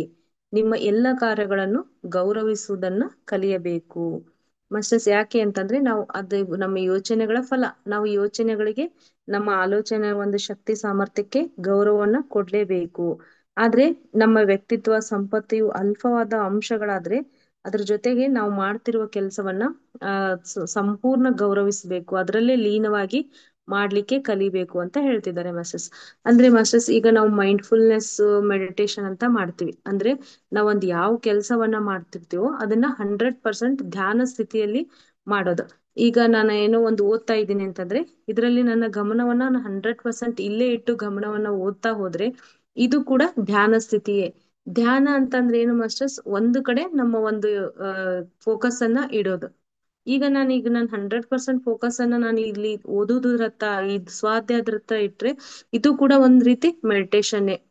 ಅದ್ರ ಜೊತೆಗೆ ನೀವು ಕೇಳ್ತಾ ಇದ್ರಲ್ಲ ಮಾಸ್ಟರ್ಸ್, ಇದ್ರ ಪ್ರತಿಯೊಂದನ್ನ ನೀವು ಕೂಡ ಅಬ್ಸರ್ವ್ ಮಾಡ್ತಾ ಅದನ್ನ ನಮ್ ಲೈಫ್ಗೆ ನಾವು ಅನ್ವಯ ಮಾಡ್ಕೊಳ್ತಾ ಇದ್ರೆ ಈ 100% ನಾವ್ ಇಲ್ಲಿ ತೊಡಗಿಕೊಂಡ್ರು ಕೂಡ ಇದು ಕೂಡ ಧ್ಯಾನ ಸ್ಥಿತಿಯೇ. ಇದೇ ಒಂದು ಮೈಂಡ್ಫುಲ್ನೆಸ್ ಅಂತ ಹೇಳ್ತಿದ್ದಾರೆ. ಹೀಗಾಗಿ ಅದನ್ನೆಲ್ಲ ನಾವು ಯಾವ ಕೆಲಸವನ್ನ ಈಗ ಮಾಡ್ತಿದೀವೋ ಅದನ್ನ ಗೌರವ ತೋರಿಸ್ಬೇಕು, ಗ್ರಾಟಿಟ್ಯೂಡ್ ಅನ್ನ ನಾವು ತೋರಿಸ್ಬೇಕು. ಜೀವನ ಜ್ಯೋತಿಯನ್ನು ಆತ್ಮವು ಸ್ವತಃ ಪ್ರಕಟಿಸಬಲ್ಲ ಅವಕಾಶವನ್ನು ನೀವು ಕಲ್ಪಿಸಬೇಕು. ಮೇರೆ ಇಲ್ಲದ ಅನಂತ ಚೈತನ್ಯವನ್ನು, ಶಕ್ತಿಯನ್ನು ನಿಮ್ಮ ಶರೀರವು ಉಪಯೋಗಿಸಿಕೊಂಡು ವಾಸ್ತವ ಅಂಶಗಳನ್ನು ನಿರ್ಮಿಸುವ ಪ್ರಯತ್ನಕ್ಕೆ ಅವಕಾಶ ಕಲ್ಪಿಸಿರಿ. ಆದ್ದರಿಂದ ನಿಮ್ಮ ನಾನು ಎಷ್ಟು ಮಾತ್ರದಲ್ಲೂ ನಶಿಸದೆ ಅದೇ ನಿಜವಾದ ನಾನು ಆಗುತ್ತದೆ. ಬಹುಮುಖ ಪರಿಣಾಮಗಳಲ್ಲಿ ಜೀವಿಸುವುದು ಎಂದರೆ ಇದೇ. ಚೈತನ್ಯದಿಂದ ಇರುವುದು ಎಂದರೆ ಇದೇ. ಅದನ್ನೇ ಅವ್ರು ನಮ್ಗೆ ಹೇಳ್ತಿದ್ದಾರೆ ಮಾಸ್ಟರ್ಸ್. ನಮ್ಮ ಶಕ್ತಿ ಅಂದ್ರೆ ನಮ್ಮ ಶರೀರದ ಶಕ್ತಿ ಆಗಿರ್ಬೋದು, ನಮ್ಮ ಒಳಗಿರುವ ಅನಂತ ಚೈತನ್ಯದ ಶಕ್ತಿ ಅನಂತವಾದದ್ದು. ಅದನ್ನ ನಾವು ಎಟ್ ಎ ಟೈಮ್ ಎಲ್ ಬೇಕಾದ್ರೂ ಅದನ್ನ ಫ್ಲೋ ಮಾಡುವಂತ ಕೆಪಾಸಿಟಿ ನಮ್ಗಿದೆ. ಆ ಚೈತನ್ಯವೇ ನಾನು ಅಂತ ಅನ್ಕೊಂಡ್ರೆ ಎಟ್ ಎ ಟೈಮ್ ನಾನು ಈಗ ಈ ಚೈತನ್ಯವನ್ನ ಇಲ್ಲಿ ಗಮನ ಕೊಟ್ರೆ ಇನ್ನೊಂದು ಅಂದ್ರೆ ಅದೇ ಚೈತನ್ಯವನ್ನ ನಾನು ಮತ್ತೆ ಕಡೆ ಹೋಗಿ ಶಿಫ್ಟ್ ಮಾಡಿದ್ರೆ ನಾನು ಕೂಡ ಅಲ್ಲಿರ್ತೀನಿ. ಈಗ ನಾನು ಅಂದ್ ಕೂಡ್ಲೆ ಕೇವಲ ಭೌತಿಕ ಶರೀರಕ್ಕೆ ಸೀಮಿತ ಮಾಡದೆ ಆ ಚೈತನ್ಯ ಶಕ್ತಿ ಅನ್ನೋದು ನಾನು ಅನ್ಕೊಂಡ್ರೆ ಎಟ್ ಎ ಟೈಮ್ ನಾನು ಎಲ್ ಬೇಕಾದ್ರೂ ಇರಬಹುದು ಅಂತ ಅವರು ಹೇಳ್ತಿದ್ದಾರೆ ಮಾಸ್ಟರ್ಸ್. ಮಾನವರೆಲ್ಲರೂ ಬಹುಮುಖ ಪರಿಣಾಮಗಳಲ್ಲಿನ ಈ ನವ್ಯ ಯುಗದಲ್ಲಿ ಜೀವಿಸಲಿಕ್ಕೆ ಆಗುತ್ತದೆ. ಅತ್ಯಲ್ಪ ಕಾಲ ವ್ಯವಧಿಯಲ್ಲೇ ಇದು ನಡೆಯುತ್ತದೆ. ಅಂದ್ರೆ ನಾವೇನ್ ಅನ್ಕೊಂಡಿದ್ವಲ್ಲ ಮಾಸ್ಟರ್ಸ್, ನಾವು ಕೇವಲ ಈ ಭೌತಿಕ ಶರೀರವನ್ನು ತೆಗೆದುಕೊಂಡು ನನ್ ಮನೆಯಲ್ಲೇ ನಾನಿದ್ದೀನಿ ಅಂತ ನಾವ್ ಅನ್ಕೊಂಡಿದ್ವಿ. ಆದ್ರೆ ಅವ್ರು ಏನ್ ಹೇಳ್ತಿದ್ದಾರೆ ಅಂತಂದ್ರೆ, ನಮಗೆ ಯಾವ ಸಾಮರ್ಥ್ಯ ಬರುತ್ತೆ ಅಂತಂದ್ರೆ, ಈ ಮಾನವರು ಈ ಹೊಸ ಯುಗದಲ್ಲಿ ಮಲ್ಟಿ ಡೈಮೆನ್ಷನಲ್ಲಿ ಮಾನವರು ಹೋಗಿ ಬರ್ಬೋದು, ಅಷ್ಟೊಂದು ಸಾಮರ್ಥ್ಯ ಬರುತ್ತೆ ಅಂತ ಅವರು ಹೇಳ್ತಿದ್ದಾರೆ ಮಾಸ್ಟರ್ಸ್. ಈಗ ನಿಜವಾಗ್ಲೂ ಆ ಸಾಮರ್ಥ್ಯವನ್ನ ನಾವು ನೀವು ಪಡೆದ್ಕೊಂಡ್ಬಿಟ್ಟಿದ್ವಿ. ನಾವು ಧ್ಯಾನ ಸ್ಥಿತಿಯಲ್ಲಿ ಸೂಕ್ಷ್ಮ ಶರೀರವನ್ನ ಧರಿಸ್ಕೊಂಡು ಎಷ್ಟೋ ಆಸ್ಟ್ರಲ್ ಟ್ರಾವೆಲ್ ಮಾಡ್ತೀವಿ.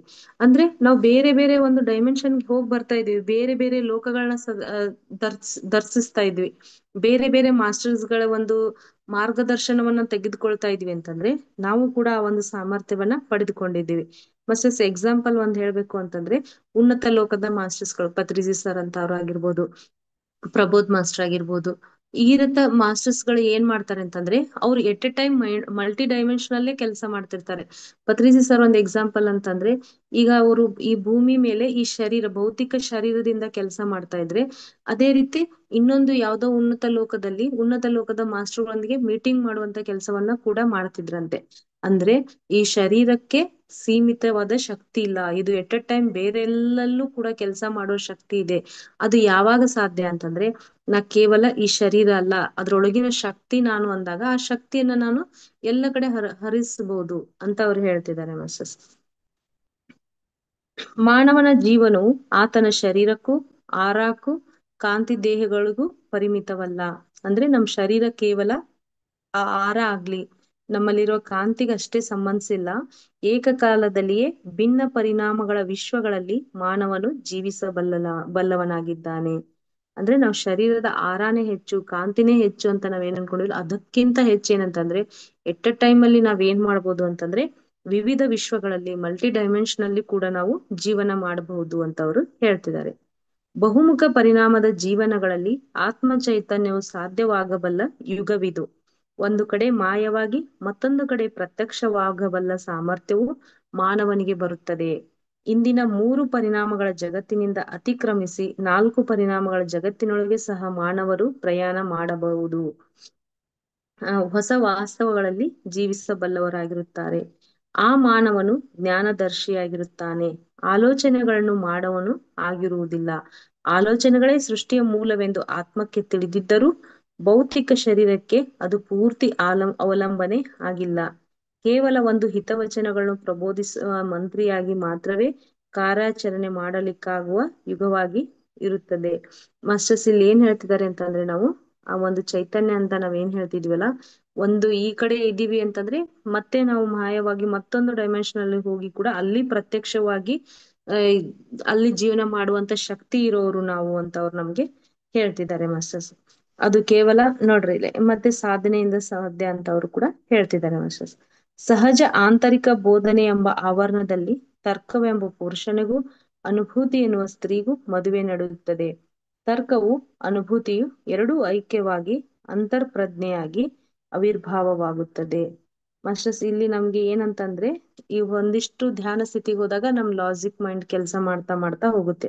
ಅದರ ನಂತರ ನಮ್ಗೆ ಅಷ್ಟೊಂದು ಅನುಭವಗಳು ಆದಾಗ ಆ ಲಾಜಿಕ್ ಮೈಂಡ್ ಕೂಡ ಆ ಅನುಭೂತಿಯಲ್ಲಿ ಸೇರಿ ಹೋಗ್ಬಿಡುತ್ತೆ. ಇದನ್ನ ಅವರು ಒಂದು ಗಂಡ ಮತ್ತು ಅಂದ್ರೆ ಪುರುಷ ಮತ್ತು ಸ್ತ್ರೀಗೆ ನಡೆಯುವ ಮದುವೆಗೆ ಹೋಲಿಸಿದ್ದಾರೆ.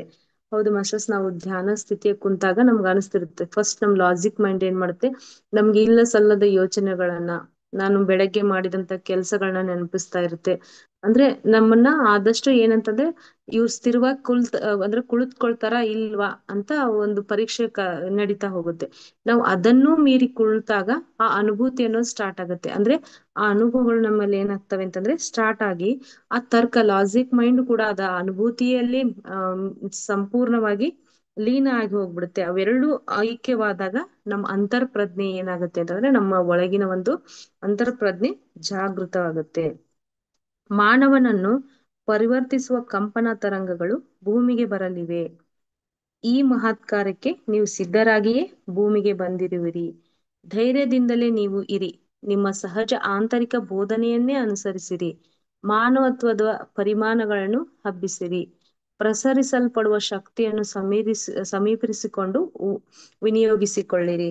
ಮಾಸ್ಟರ್ಸ್ ಅವ್ರು ಏನ್ ಹೇಳ್ತಿದ್ದಾರೆ ಅಂತಂದ್ರೆ, ಇವೇನ್ ಭೂಮಿ ಮೇಲೆ ಇಷ್ಟೊಂದು ಬದಲಾವಣೆಗಳು ಬರ್ತಾ ಇದ್ದವಲ್ಲ, ಅವಕ್ಕೆಲ್ಲ ನೀವು ರೆಡಿಯಾಗೇ ಬಂದಿದ್ದೀರಿ. ಅದನ್ನ ನೀವು ಒಂದಿಲ್ಲ ಒಂದಿನ ಆ ಸಾಮರ್ಥ್ಯವನ್ನ ನೀವು ಗಳಿಸ್ಕೊಳ್ತೀರಿ. ಅದಕ್ಕೋಸ್ಕರ ನೀವು ಧೈರ್ಯದಿಂದ ಇರಿ. ಅದ್ರ ಜೊತೆಗೆ ನಮ್ಮ ಆಂತರಿಕ ಮನಸ್ಸನ್ನ ಅಥವಾ ಅಂದ್ರೆ ಆಂತರಿಕ ಬೋಧನೆ, ನಮ್ಮ ಒಳಗಿಂದ ಏನ ಇಂಟ್ಯೂಷನ್ಸ್ ಬರ್ತಾವಲ್ಲ ಮಾಸ್ಟರ್ಸ್, ಅದನ್ನ ನಾವು ಅನುಭವಿಸ್ಬೇಕು, ಅಂದ್ರೆ ಅನುಸರಿಸ್ಬೇಕು, ಪಾಲನೆ ಮಾಡ್ಬೇಕು ಅಂತ ಅವರು ನಮಗೆ ಹೇಳ್ತಿರ್ತಾರೆ. ಅದ್ರ ಜೊತೆಗೆ ಇವೆಲ್ಲವನ್ನ ಆ ಕಡೆ ಈ ಕಡೆ ಹರಡುವ ಶಕ್ತಿಯನ್ನ ನಾವು ಎಲ್ಲವನ್ನ ಒಂದು ಕಡೆ ಸೆಳೆತ ಮಾಡಿ ಅದನ್ನ ಉಪಯೋಗಿಸುವ ಕಲೆಯನ್ನ ನಾವು ತಿಳಿದುಕೊಳ್ಬೇಕು ಅಂತ ಅವರು ಹೇಳ್ತಿದ್ದಾರೆ ಮಾಸ್ಟರ್ಸ್.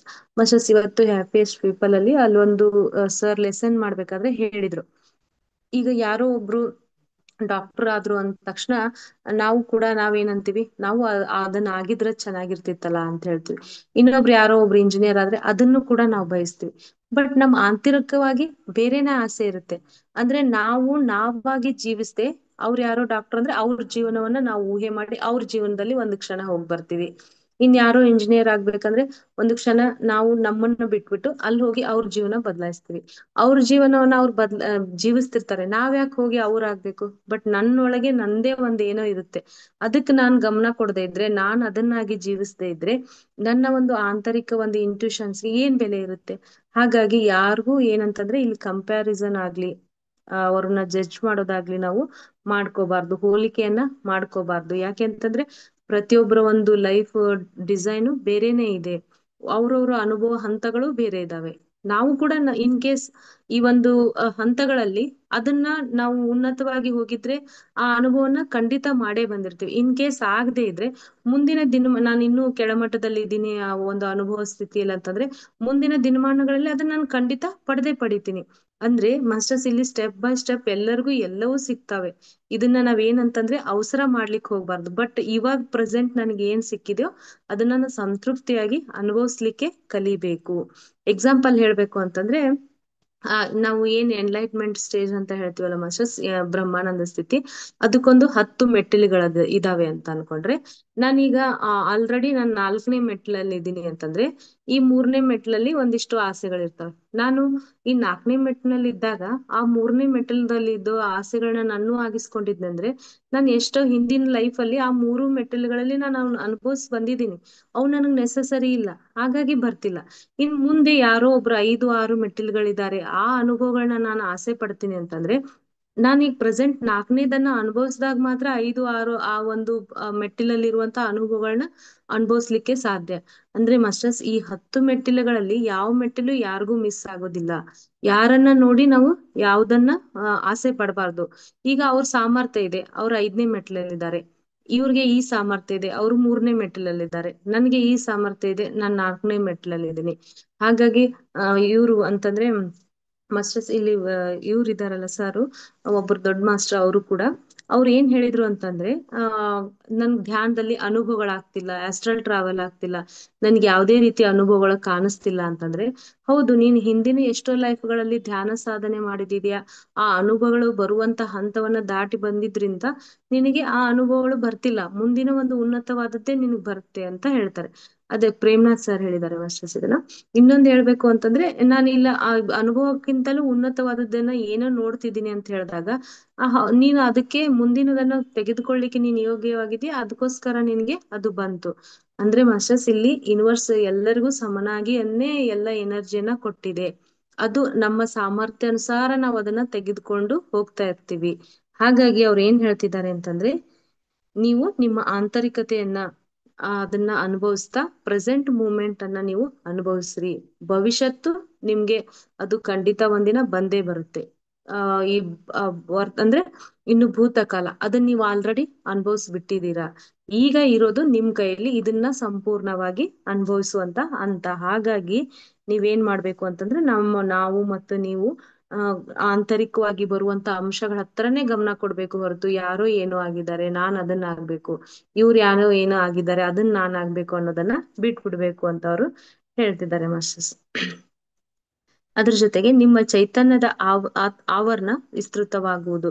ಈ ಭೂಮಿಯಲ್ಲಿ ನೀವು ಯಾವ ಕಾರ್ಯಗಳನ್ನು ನೀವು ಅರ್ಪಿಸಿಕೊಳ್ಳಬೇಕೋ ಮತ್ತು ಎಲ್ಲಿಂದಲ್ಲಿಗೆ ನೀವು ಹೋಗಬೇಕೋ ಎಲ್ಲವೂ ನಿಮಗೆ ಅರ್ಥವಾಗುವುದು. ಮಹಾದಾಲೋಚನೆಗಳನ್ನು ಮಾಡಿರಿ, ಅವುಗಳನ್ನು ಆಚರಿಸಿರಿ.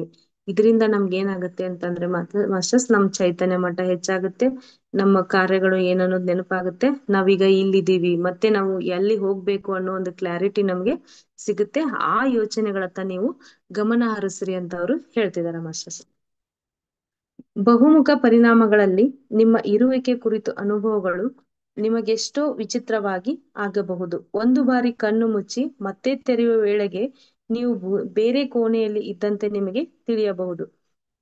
ಬೀದಿಯಲ್ಲಿ ನಡೆಯುತ್ತಾ ಅಂಗಡಿಗಳಲ್ಲಿ ಯಾವುದೋ ಒಂದು ಬೊಂಬೆಯನ್ನು ಮತ್ತಿತರ ಚಿತ್ರಗಳನ್ನು, ಯಾವುದೋ ಪದಗಳನ್ನು ನೋಡಿದ ಮಾತ್ರಕ್ಕೆ ನಿಮ್ಮಲ್ಲಿ ಏನೇನೋ ಆಲೋಚನೆಗಳು ಆಗ ಬರಬಹುದು. ನೀವು ಎಲ್ಲಿಗೋ ಹೊಡೆದುಕೊಂಡು ಹೋಗಿ ಮತ್ತಿನ್ನೆಲ್ಲೋ ತೇಲಿದಂತೆ ನಿಮಗೆ ಭಾಸವಾಗಬಹುದು. ಒಂದೇ ಸಮಯದಲ್ಲಿ ಎರಡು ಕಡೆ ನೀವಿದ್ದಂತೆ ನೀವು ತಿಳಿದುಕೊಳ್ಳಬಹುದು. ಮಸ್ಟರ್ಸ್, ಈ ಧ್ಯಾನ ಸ್ಥಿತಿಯಲ್ಲಿ ಇದ್ದಾಗ ನಮಗೂ ಕೂಡ ಮಲ್ಟಿ ಡೈಮೆನ್ಷನಲ್ ಹೋದಾಗ ಅನ್ಸುತ್ತೆ, ನಾವು ಧ್ಯಾನ ಸ್ಥಿತಿಯಲ್ಲಿ ನಮ್ಮ ಮನೆಯಲ್ಲೇ ನಾವು ಕುಳಿತುಕೊಂಡಾಗ ಕೆಲವೊಂದ್ಸಾರಿ ಅನ್ಸುತ್ತೆ ನಮ್ ದೇಹ ಏನಂತಂದ್ರೆ ಬೇರೆ ಎಲ್ಲೋ ಹೋಗಿ ಅಲ್ಲಿ ಎಷ್ಟೋ ವಿಜನ್ಸ್ಗಳು ದೃಶ್ಯಗಳು ನಮ್ಗೆ ಕಾಣಿಸ್ತಾ ಹೋಗುತ್ತೆ. ಅದ್ರ ಜೊತೆಗೆ ನಾನು ಎಲ್ಲೆಲ್ಲೋ ಒಂದ್ ಬೀದಿಯಲ್ಲಿ ಅಥವಾ ಕಾಡಿನಲ್ಲಿ ಈ ರೀತಿಯ ಅನುಭವಗಳನ್ನ ನಾನು ಪಡಿತಾ ಇರ್ತೇನೆ. ಆವಾಗ ನಾವ್ ಏನ್ ಅನ್ಕೋಬೇಕಂತಂದ್ರೆ, ನಾವು ಒಂದೇ ಸಮಯದಲ್ಲಿ ನಮ್ಮ ಸೂಕ್ಷ್ಮ ಶರೀರ ಬೇರೆ ಕಡೆ ಹೋಗಿ ಆ ಆಸ್ಟ್ರಲ್ ಟ್ರಾವೆಲ್ ಮುಖಾಂತರ ಆ ಅನುಭವಗಳನ್ನ ತೆಗೆದುಕೊಳ್ತಾ ಇದೆ ಅಂತ ನಾವು ಅದನ್ನ ತಿಳಿದುಕೋಬೇಕು ಅಂತ ಅವರು ಹೇಳ್ತಿದ್ದಾರೆ ಮಾಸ್ಟರ್ಸ್. ಭೌತಿಕ ರೂಪದಲ್ಲಿರದ ನಿಮ್ಮ ಹಿಂದಿನ ಜನ್ಮಗಳ ಕುರಿತು ಸಹ ನಿಮಗೆ ತಿಳಿಯಬಹುದು. ನಿಮ್ಮ ಆತ್ಮವು ತನ್ನ ಎಲ್ಲ ಶಕ್ತಿಗಳನ್ನು ನಿಮಗೆ ಪ್ರಕಟಿಸುತ್ತದೆ. ಆತ್ಮವು ತನ್ನ ಎಲ್ಲ ಜನ್ಮಗಳನ್ನು ಒಂದೇ ಕಾಲದಲ್ಲಿ ಅರ್ಥ ಮಾಡಿಕೊಳ್ಳುತ್ತಾ ಇರುತ್ತದೆ. ಆ ಅನುಭವ ನಿಮಗೆ ಪ್ರತ್ಯಕ್ಷವಾಗಿ ಕಾಣಿಸುತ್ತದೆ. ಮಾಸ್ಟರ್ಸ್, ಅಂದ್ರೆ ನಾವು ಧ್ಯಾನ ಸ್ಥಿತಿಯಲ್ಲಿ ಹೋದಾಗ ನಮ್ಗೆ ಎಷ್ಟೋ ಫಾಸ್ಟ್ ಜನ್ಮಗಳು, ಹಿಂದಿನ ಜನ್ಮಗಳು ಕಾಣಿಸ್ತಾ ಹೋಗ್ತವೆ. ಅದ್ರ ಜೊತೆಗೆ ಅವ್ರು ಏನ್ ಹೇಳ್ತಿದ್ದಾರೆ ಅಂತಂದ್ರೆ, ಇದೆಲ್ಲವೂ ನಿಮ್ಮ ಆತ್ಮಶಕ್ತಿಯೇ ನಿಮಗೆ ತೋರಿಸ್ತಾ ಹೋಗುತ್ತೆ ಅಂತ ಹೇಳ್ತಿದ್ದಾರೆ ಮಾಸ್ಟರ್ಸ್. ಎಲ್ಲ ವಾಸ್ತವಗಳನ್ನು ನೀವು ದರ್ಶಿಸುತ್ತೀರಿ. ನಿಮ್ಮ ಪ್ರಕಂಪನಗಳ ಸಾಮರ್ಥ್ಯವನ್ನು ಬೆಳೆಸಿಕೊಂಡು ನಾಲ್ಕನೇ ಪರಿಮಾಣದೊಳಕ್ಕೆ ಸೇರಿಕೊಳ್ಳುತ್ತೀರಿ. ಒಂದೊಂದು ಪರಿಮಾಣದಲ್ಲಿಯೂ ನಿಮ್ಮ ಸಾಮರ್ಥ್ಯವು ಸ್ಥಿರವಾಗುತ್ತಿದ್ದಂತೆ ಮುಂದಿನ ಪರಿಮಾಣಕ್ಕೆ ನೀವು ಸೇರುತ್ತಾ ಈ ಪದ್ಧತಿಯಲ್ಲಿ ಎಲ್ಲ ಪರಿಣಾಮಗಳಿಗೂ ಬೆಳೆಯುತ್ತೀರಿ. ಒಂದೇ ಸಾರಿ ಎಲ್ಲ ಪರಿಮಾಣಗಳ ಪರಿಜ್ಞಾನವನ್ನು ಸ್ವೀಕರಿಸುತ್ತಾ ಯಾವುದೇ ರೀತಿ ತಬ್ಬಿಬ್ಬದಾಗದಂತೆ ಎಲ್ಲವನ್ನು ಸರಿಯಾಗಿ ಅರ್ಥ ಮಾಡಿಕೊಂಡು ಒಟ್ಟುಗೂಡಿಸಿಕೊಂಡು ವಿಶ್ಲೇಷಣೆ ಮಾಡಿಕೊಂಡು ಸರಿಯಾದ ವಿಧದಲ್ಲಿ ಎಲ್ಲ ಪರಿಮಾಣಗಳಿಗೂ ವಿಸ್ತರಿಸುತ್ತೀರಿ. ನಿಮ್ಮನ್ನು ಹಾಗೆ ಬೆಳೆಯುವಂತೆ ಸಂಕಲ್ಪಿಸುತ್ತಿರುವುದು ಮೂಲ ಸೃಷ್ಟಿಕರ್ತನೆ. ಆ ಕಾರ್ಯಗಳನ್ನು ಸಮರ್ಥವಾದ ರೀತಿಯಲ್ಲಿ ನೀವು ಅರಿಸುತ್ತಾ ನೀವು ಮೂಲ ಸೃಷ್ಟಿಕರ್ತನಿಗೆ ಸಮಾಚಾರವನ್ನು ಸರಿಯಾಗಿ ಕೊಡುವುದರ ಜೊತೆಗೆ ನೀವು ಸಹ ಮೂಲ ಸೃಷ್ಟಿಕರ್ತರೇ ಆಗುತ್ತಿದ್ದೀರಿ. ಅದ್ರ ಜೊತೆಗೆ ನಾವೇನಂತಂದ್ರೆ, ಇಷ್ಟೆಲ್ಲಾ ವಾಸ್ತವಗಳು, ಇಷ್ಟೆಲ್ಲಾ ಅನುಭವಗಳನ್ನ ನಾವು ಅನುಭವಿಸ್ತೀವಲ್ಲ, ಇದ್ರ ಜೊತೆಗೆ ಅಂದ್ರೆ ಮೊನ್ನೆ ಹೇಳಿದ ಹಾಗೆ ಇಲ್ಲಿ ನಾವೇನ್ ಹೇಳ್ಬೇಕು ಅಂತಂದ್ರೆ, ಆ ನಾನು ಒಂದು ಪೂರ್ಣಾತ್ಮದಿಂದ ಬಂದಿದ್ದೀನಲ್ಲ ಮಾಸ್ಟರ್ಸ್, ಇದರಿಂದ ನಾನು ಕೂಡ ಪೂರ್ಣಾತ್ಮನೆ, ಆ ಮೂಲ ಸೃಷ್ಟಿಕರ್ತನಿಂದ ನಾನು ಬಂದಿದ್ದೀನಲ್ಲ, ಇದರಿಂದ ನನ್ನ ಅನುಭವಗಳು ಹೆಚ್ಚಾಗ್ತಾವಿದೆ. ನನ್ನ ಅನುಭವಗಳು ಹೆಚ್ಚಾದವು ಅಂತಂದ್ರೆ ನನ್ ಕಳಿಸಿರುವಂತ ಪೂರ್ಣಾತ್ಮಕ್ಕೂ ಅಂದ್ರೆ ಮೂಲ ಸೃಷ್ಟಿಕರ್ತನ ಅನುಭವಗಳೇ ಹೆಚ್ಚಾದಂಗೆ. ಯಾಕೆ ಅಂತಂದ್ರೆ ನಾನು ಒಂದು ಅಂಶ, ನನ್ನ ಅನುಭವ ಅವ್ರ ಅನುಭವವೇ ಆಗಿರುತ್ತೆ. ಹೀಗಾಗಿ ಈ ಎಲ್ಲ ಒಂದು ಏನಂತಂದ್ರೆ ಈ ಬೆಳವಣಿಗೆ ಸ್ಥಿತಿ ನಿಮ್ಮ ಸಂಕಲ್ಪದಿಂದ ಸಾಧ್ಯ ಅಂತ ಹೇಳ್ತಿದ್ದಾರೆ ಮಾಸ್ಟರ್ಸ್. ಇಂದು ನೀವು ಎದುರಿಸುತ್ತಿರುವ ಒಂದು ದೊಡ್ಡ ಉಪದ್ರವವು ನಿಮ್ಮ ಅನುಭವಗಳನ್ನು ನೀವು ನಂಬದಂತಾಗಿರುವುದೇ ಆಗಿದೆ.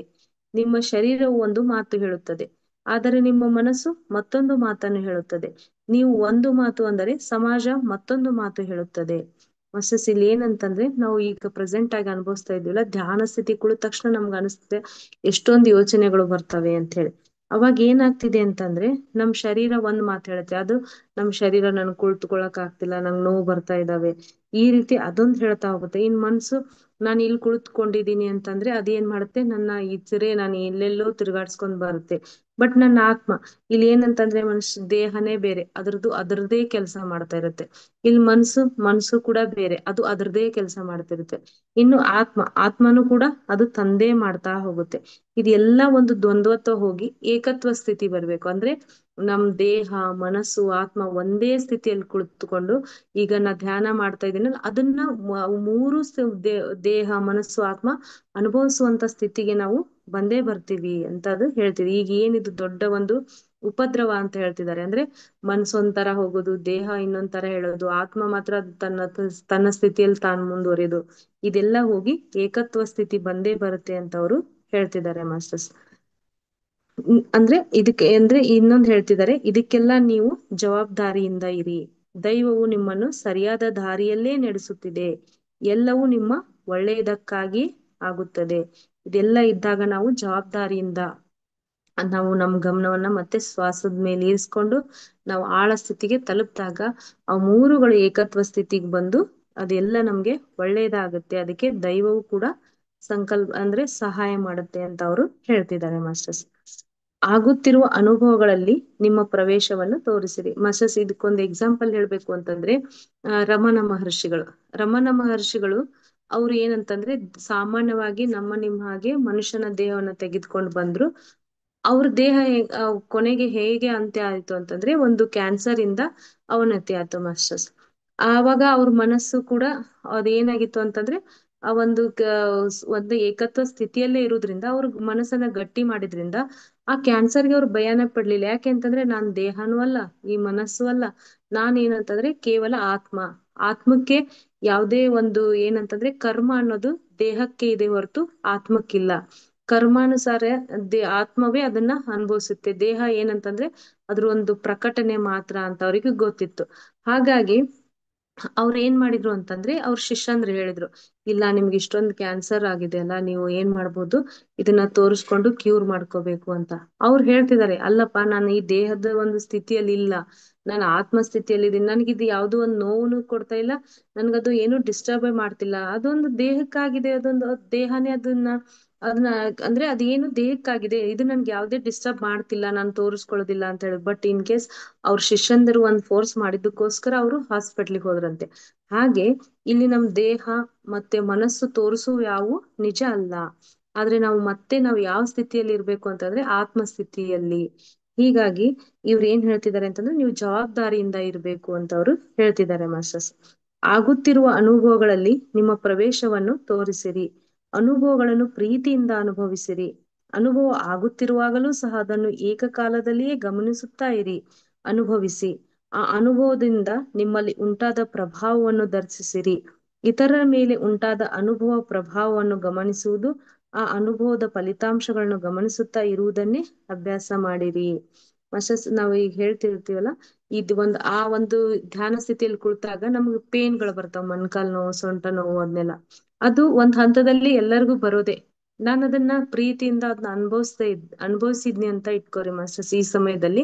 ನೆಕ್ಸ್ಟ್ ಆ ಅನುಭವಗಳನ್ನ ನಾ ಪ್ರೀತಿಯಿಂದ ಅನುಭವಿಸಿ ಸಂಪೂರ್ಣವಾಗಿ ನಾನು ಅದನ್ನ ಪ್ರಭಾವ ಹೆಂಗಿರುತ್ತೆ ಅಂತ ಒಂದು ಎಕ್ಸ್ಪೀರಿಯನ್ಸ್ ತಗೊಂಡ್ಮೇಲೆ ಆ ಪೇನ್ ಅನ್ನೋದು ಮಾಯ ಆಗ್ಬಿಡುತ್ತೆ. ಯಾಕೆಂತಂದ್ರೆ ಅದ್ರ ಕೆಲಸ ಮುಗೀತು.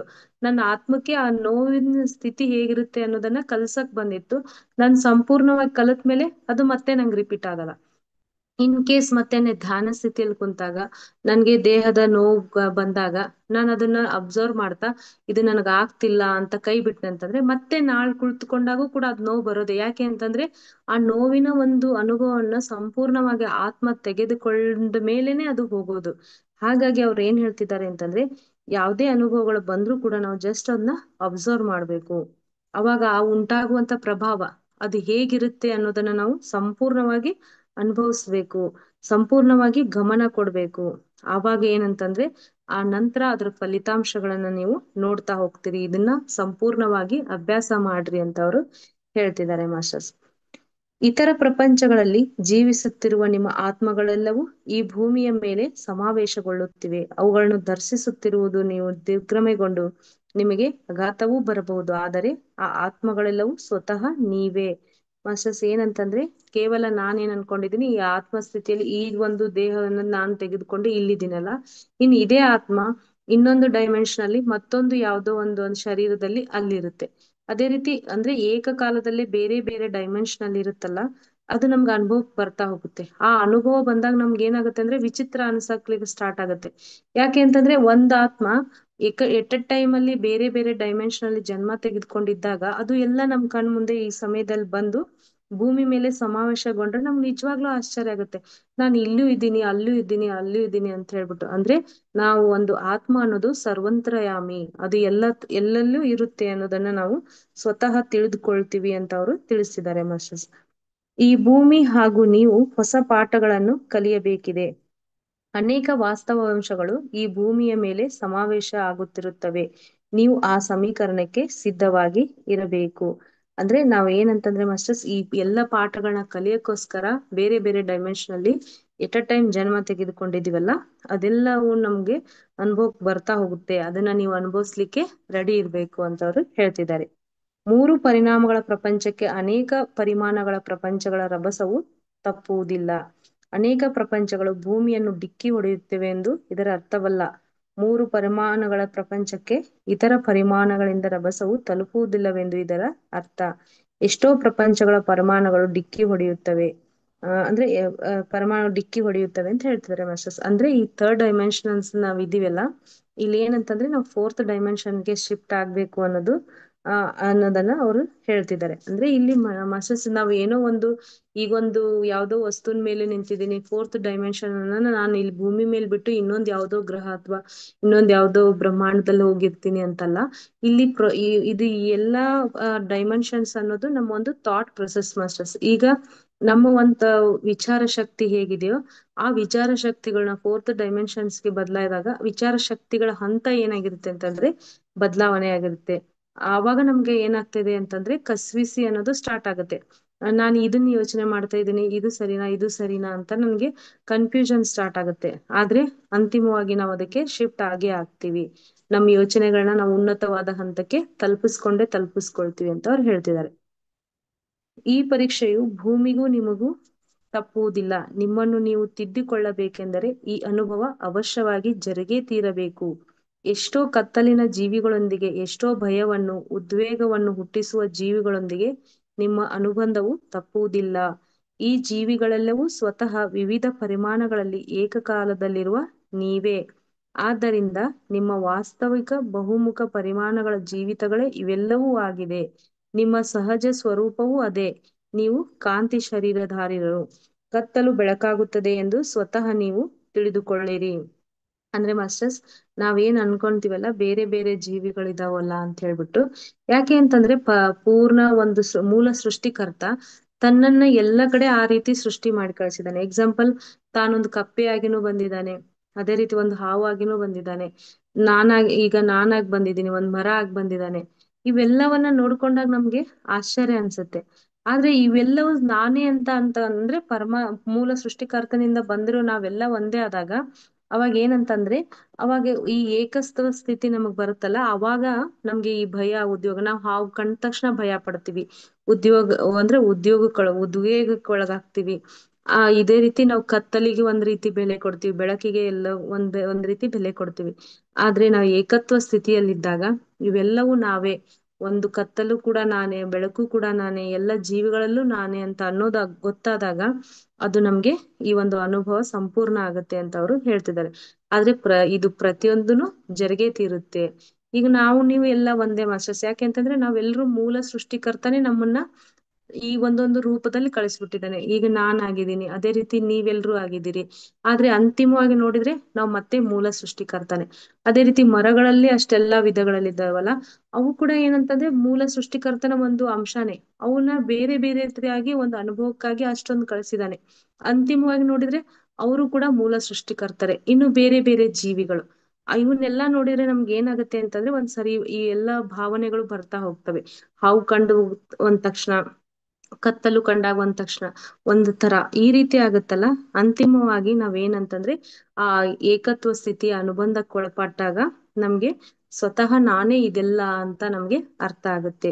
ಯಾವುದರ ಬಗ್ಗೆಯಾದರೂ ಎಳ್ಳಷ್ಟು ಅನುಮಾನವಿದ್ದರೂ ಆ ಕೆಲಸವನ್ನು ಮಾಡಬೇಡಿರಿ. ಇನ್ ಕೇಸ್ ನಮ್ಮ ಒಳಗೆ ಹೇಳ್ತಾ ಇರ್ತಲ್ದ ಮಾಸ್ಟರ್ಸ್, ಆಗ್ಲೇ ಹೇಳ್ದಾಗ ನಾವ್ ಯಾರೋ ಏನೋ ಆಗಿದ್ದಾರೆ ಅದನ್ನ ನಾನ್ ಮಾಡ್ಬೇಕು ಅಂತಲ್ಲ. ಆ ಮೂಲ ಸೃಷ್ಟಿಕರ್ತ ಆ ಆತ್ಮವನ್ನ ಆ ಅನುಭವಕ್ಕಾಗಿ ಸೃಷ್ಟಿ ಮಾಡಿದ್ದಾನೆ. ಹಾಗಾಗಿ ಅದನ್ನ ಅವ್ರು ಮಾಡ್ತಿದ್ದಾರೆ. ಬಟ್ ನನ್ನ ಆ ಒಂದು ಆಂತರಿಕವಾದ ಇಚ್ಛೆ ಏನಿದೆಯಲ್ಲ, ಅದನ್ನ ನಾನು ಕರೆಕ್ಟ್ ಆಗಿ ನಂಗೆ ಕೊಟ್ಟಿರೋ ಜವಾಬ್ದಾರಿಯನ್ನ ಮಾಡ್ಬೇಕಂದ್ರೆ ನಾನು ನಾನಾಗೆ ಜೀವಿಸ್ಬೇಕು. ನನ್ನ ಒಂದು ಆಂತರಿಕ ಇಂಟ್ಯೂಷನ್ಸ್ನೇ ನಾನು ಗಮನವನ್ನ ಕೊಡ್ಬೇಕು. ಇಲ್ದೇ ಇದ್ರೆ ನನ್ನ ಕೆಲ್ಸವನ್ನ ನಾನು 100% ಮಾಡದೇ ಇದ್ರೆ ಮತ್ತೆ ಭಗವಂತ ಏನ್ ಮಾಡ್ತಾನೆ, ನೀನ್ ಅದನ್ನ ಅನುಭವನ ಚೆನ್ನಾಗಿ ತೆಗೆದುಕೊಂಡ್ ಬಂದಿಲ್ಲ, ನೀನ್ ಮತ್ತೆ ಆ ಭೂಮಿಗೆ ಹೋಗು, ಅದೇ ಅನುಭವನ ತೆಗೆದುಕೊಂಡ್ ಬಾ ಅಂತ ಮತ್ತೆ ಆ ಲೆಸನ್ಸ್ ಗಳು ನಮ್ಗೆ ಏನಾಗ್ತಾ ಹೋಗ್ತವೆ ಅಂತಂದ್ರೆ ರಿಪೀಟ್ ಆಗ್ತಾ ಹೋಗ್ತವೆ. ಹಾಗಾಗಿ ನಾವೀಗ ಯಾವ ಸ್ಥಿತಿಯಲ್ಲಿ ಇದೆಯೋ ಅದು ನಮ್ಗೆ ಒಳ್ಳೆಯ ಸ್ಥಿತಿ. ನಾವೀಗ ಯಾವ ಅನುಭವಗಳನ್ನ ತೆಗೆದುಕೊಳ್ತಿದ್ಯೋ ಅದೇ ನಮ್ಗೆ ಒಳ್ಳೆಯ ಅನುಭವ ಅಂತ ತಿಳ್ಕೊಂಡ್ಬಿಟ್ಟು ನಮ್ ಬಗ್ಗೆ ನಾವು ಸಂಪೂರ್ಣವಾಗಿ ಗೌರವನ ಕೊಟ್ಕೊಂತ, ಸಂಪೂರ್ಣವಾಗಿ ಭಗವಂತನೇ ನಮ್ಮನ್ನ ನಡೆಸ್ತಾ ಇದ್ದಾನೆ ಅಂತ ತಿಳ್ಕೊಂಡು, ಇಲ್ಲಿರೋ ಸರ್ವವೂ ನಾನೇ ಅಂತ ತಿಳ್ಕೊಂಡು ಸಮತಾ ಭಾವನೆಯಿಂದ ಏಕತ್ವ ಸ್ಥಿತಿಯಿಂದ ಇದ್ದಾಗ ಮಾತ್ರ ಏನಂತಂದ್ರೆ ಈ ಅನುಭವ ಈ ಲೈಫ್ಗೆ ಮುಗಿದು ಹೋಗುತ್ತೆ. ಮತ್ತೆ ನಾವು ಹೊಸ ಅನುಭವಕ್ಕೆ ಸಿದ್ಧ ಆಗ್ತೀವಿ ಮಾಸ್ಟರ್ಸ್. ಇನ್ನೂ ಕೂಡ ಇದರಲ್ಲಿ ಹೆಚ್ಚು ಹೆಚ್ಚು ವಿಷಯ ಇದೆ ಮಾಸ್ಟರ್ಸ್. ಇಲ್ಲಿವರೆಗೂ ನನಗೆ ಈ 7ನೇ ಅಧ್ಯಾಯದ ಕುರಿತು, ಅಂದ್ರೆ ಈ ಮಲ್ಟಿ ಡೈಮೆನ್ಷನಲ್ ಇರುವ ಸಾಮರ್ಥ್ಯ ಏನು ಅಂತಂದ್ರೆ ಎಲ್ಲದ್ರ ಕಡೆ ನಾನು ಇದ್ದೀನಿ ಅನ್ನೋ ಒಂದು ವಿಷಯವನ್ನ ನಮಗೆ ಇವರು ತಿಳಿಸ್ತಿದ್ದಾರೆ. ಈ ಒಂದು 7ನೇ ಅಧ್ಯಾಯವನ್ನ ಸ್ವಾಧ್ಯಾಯ ಮಾಡ್ಲಿಕ್ಕೆ ಕೊಟ್ಟಂತಹ ತಮ್ಮೆಲ್ಲರಿಗೂ, ಅದೇ ರೀತಿ ಗ್ರ್ಯಾಂಡ್ ಮಾಸ್ಟರ್ ಪ್ರಬೋಧ್ ಅಚ್ಯುತ ಗುರುಗಳಿಗೂ ಆತ್ಮವಂದನೆಗಳನ್ನ ತಿಳಿಸುತ್ತಾ thank you so much masters. 1 minute meditation ಅನ್ನ ಮಾಡೋಣ ಮಾಸ್ಟರ್ಸ್. 1 minute meditation. ಈ ಮೆಡಿಟೇಷನ್ ಏನಂತಂದ್ರೆ ಏಕತ್ವ ಸ್ಥಿತಿಯಲ್ಲಿ ಇರೋದು ಮಾಸ್ಟರ್ಸ್. ಯಾಕೆಂತಂದ್ರೆ ಮೂಲ ಸೃಷ್ಟಿಕರ್ತ ತನ್ನನ್ನ ವಿವಿಧ ರೂಪಗಳಲ್ಲಿ, ನಮ್ಮ ರೂಪಗಳಲ್ಲಿ, ನಿಮ್ಮ ರೂಪಗಳಲ್ಲಿ, ನನ್ಗೆ ಕಾಣ್ತಾ ಇರೋ ಭೌತಿಕ ಕಣ್ಣುಗಳಿಂದ ಕಾಣ್ತಾ ಇರೋ ಎಲ್ಲಾ ಒಂದು ವಸ್ತುಗಳಲ್ಲಿ ಭಗವಂತ ಇರೋದ್ರಿಂದ ನಾವು ಆ ಏಕತ್ವ ಸ್ಥಿತಿಯನ್ನ ಅನುಭವಿಸೋಣ ಮಾಸ್ಟರ್ಸ್.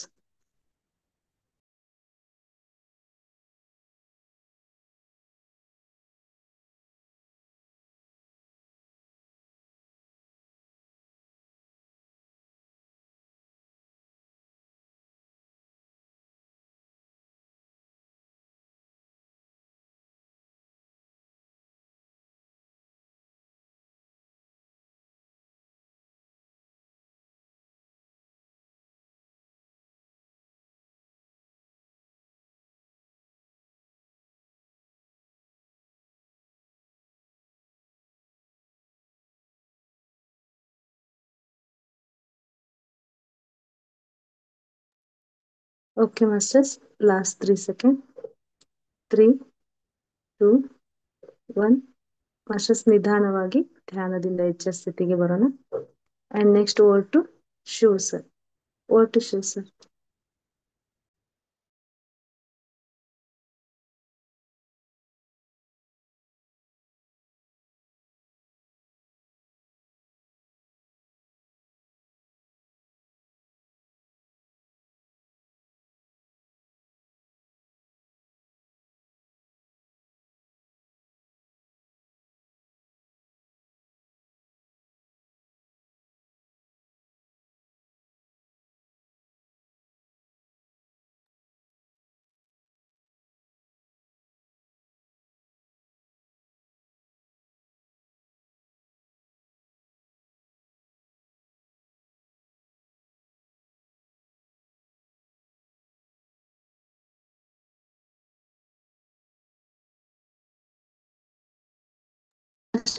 ಸರ್ ಇದ್ದಾರೆ ಅನ್ಸುತ್ತೆ ಮಾಸ್ಟರ್ಸ್. ಇಲ್ಲಿವರೆಗೂ ನಡೆದಂತ ಸ್ವಾಧ್ಯಾಯದ ಕುರಿತು ತಮ್ಗೆ ಏನಾದ್ರೂ ಡೌಟ್ಸ್ ಗಳಿದ್ರೆ, ಅಥವಾ ಏನಾದ್ರೂ ನಿಮ್ಮ ಒಂದು ಎಕ್ಸ್ಪೀರಿಯನ್ಸ್ ಗಳನ್ನ ಆಗ್ಲಿ ಅಥವಾ ಏನಾದ್ರೂ ವಿಷಯಗಳನ್ನ ಶೇರ್ ಮಾಡೋದಿದ್ರೆ ಪ್ಲೀಸ್ ಹ್ಯಾಂಡ್ ರೈಸ್ ಮಾಡ್ರಿ ಮಾಸ್ಟರ್ಸ್.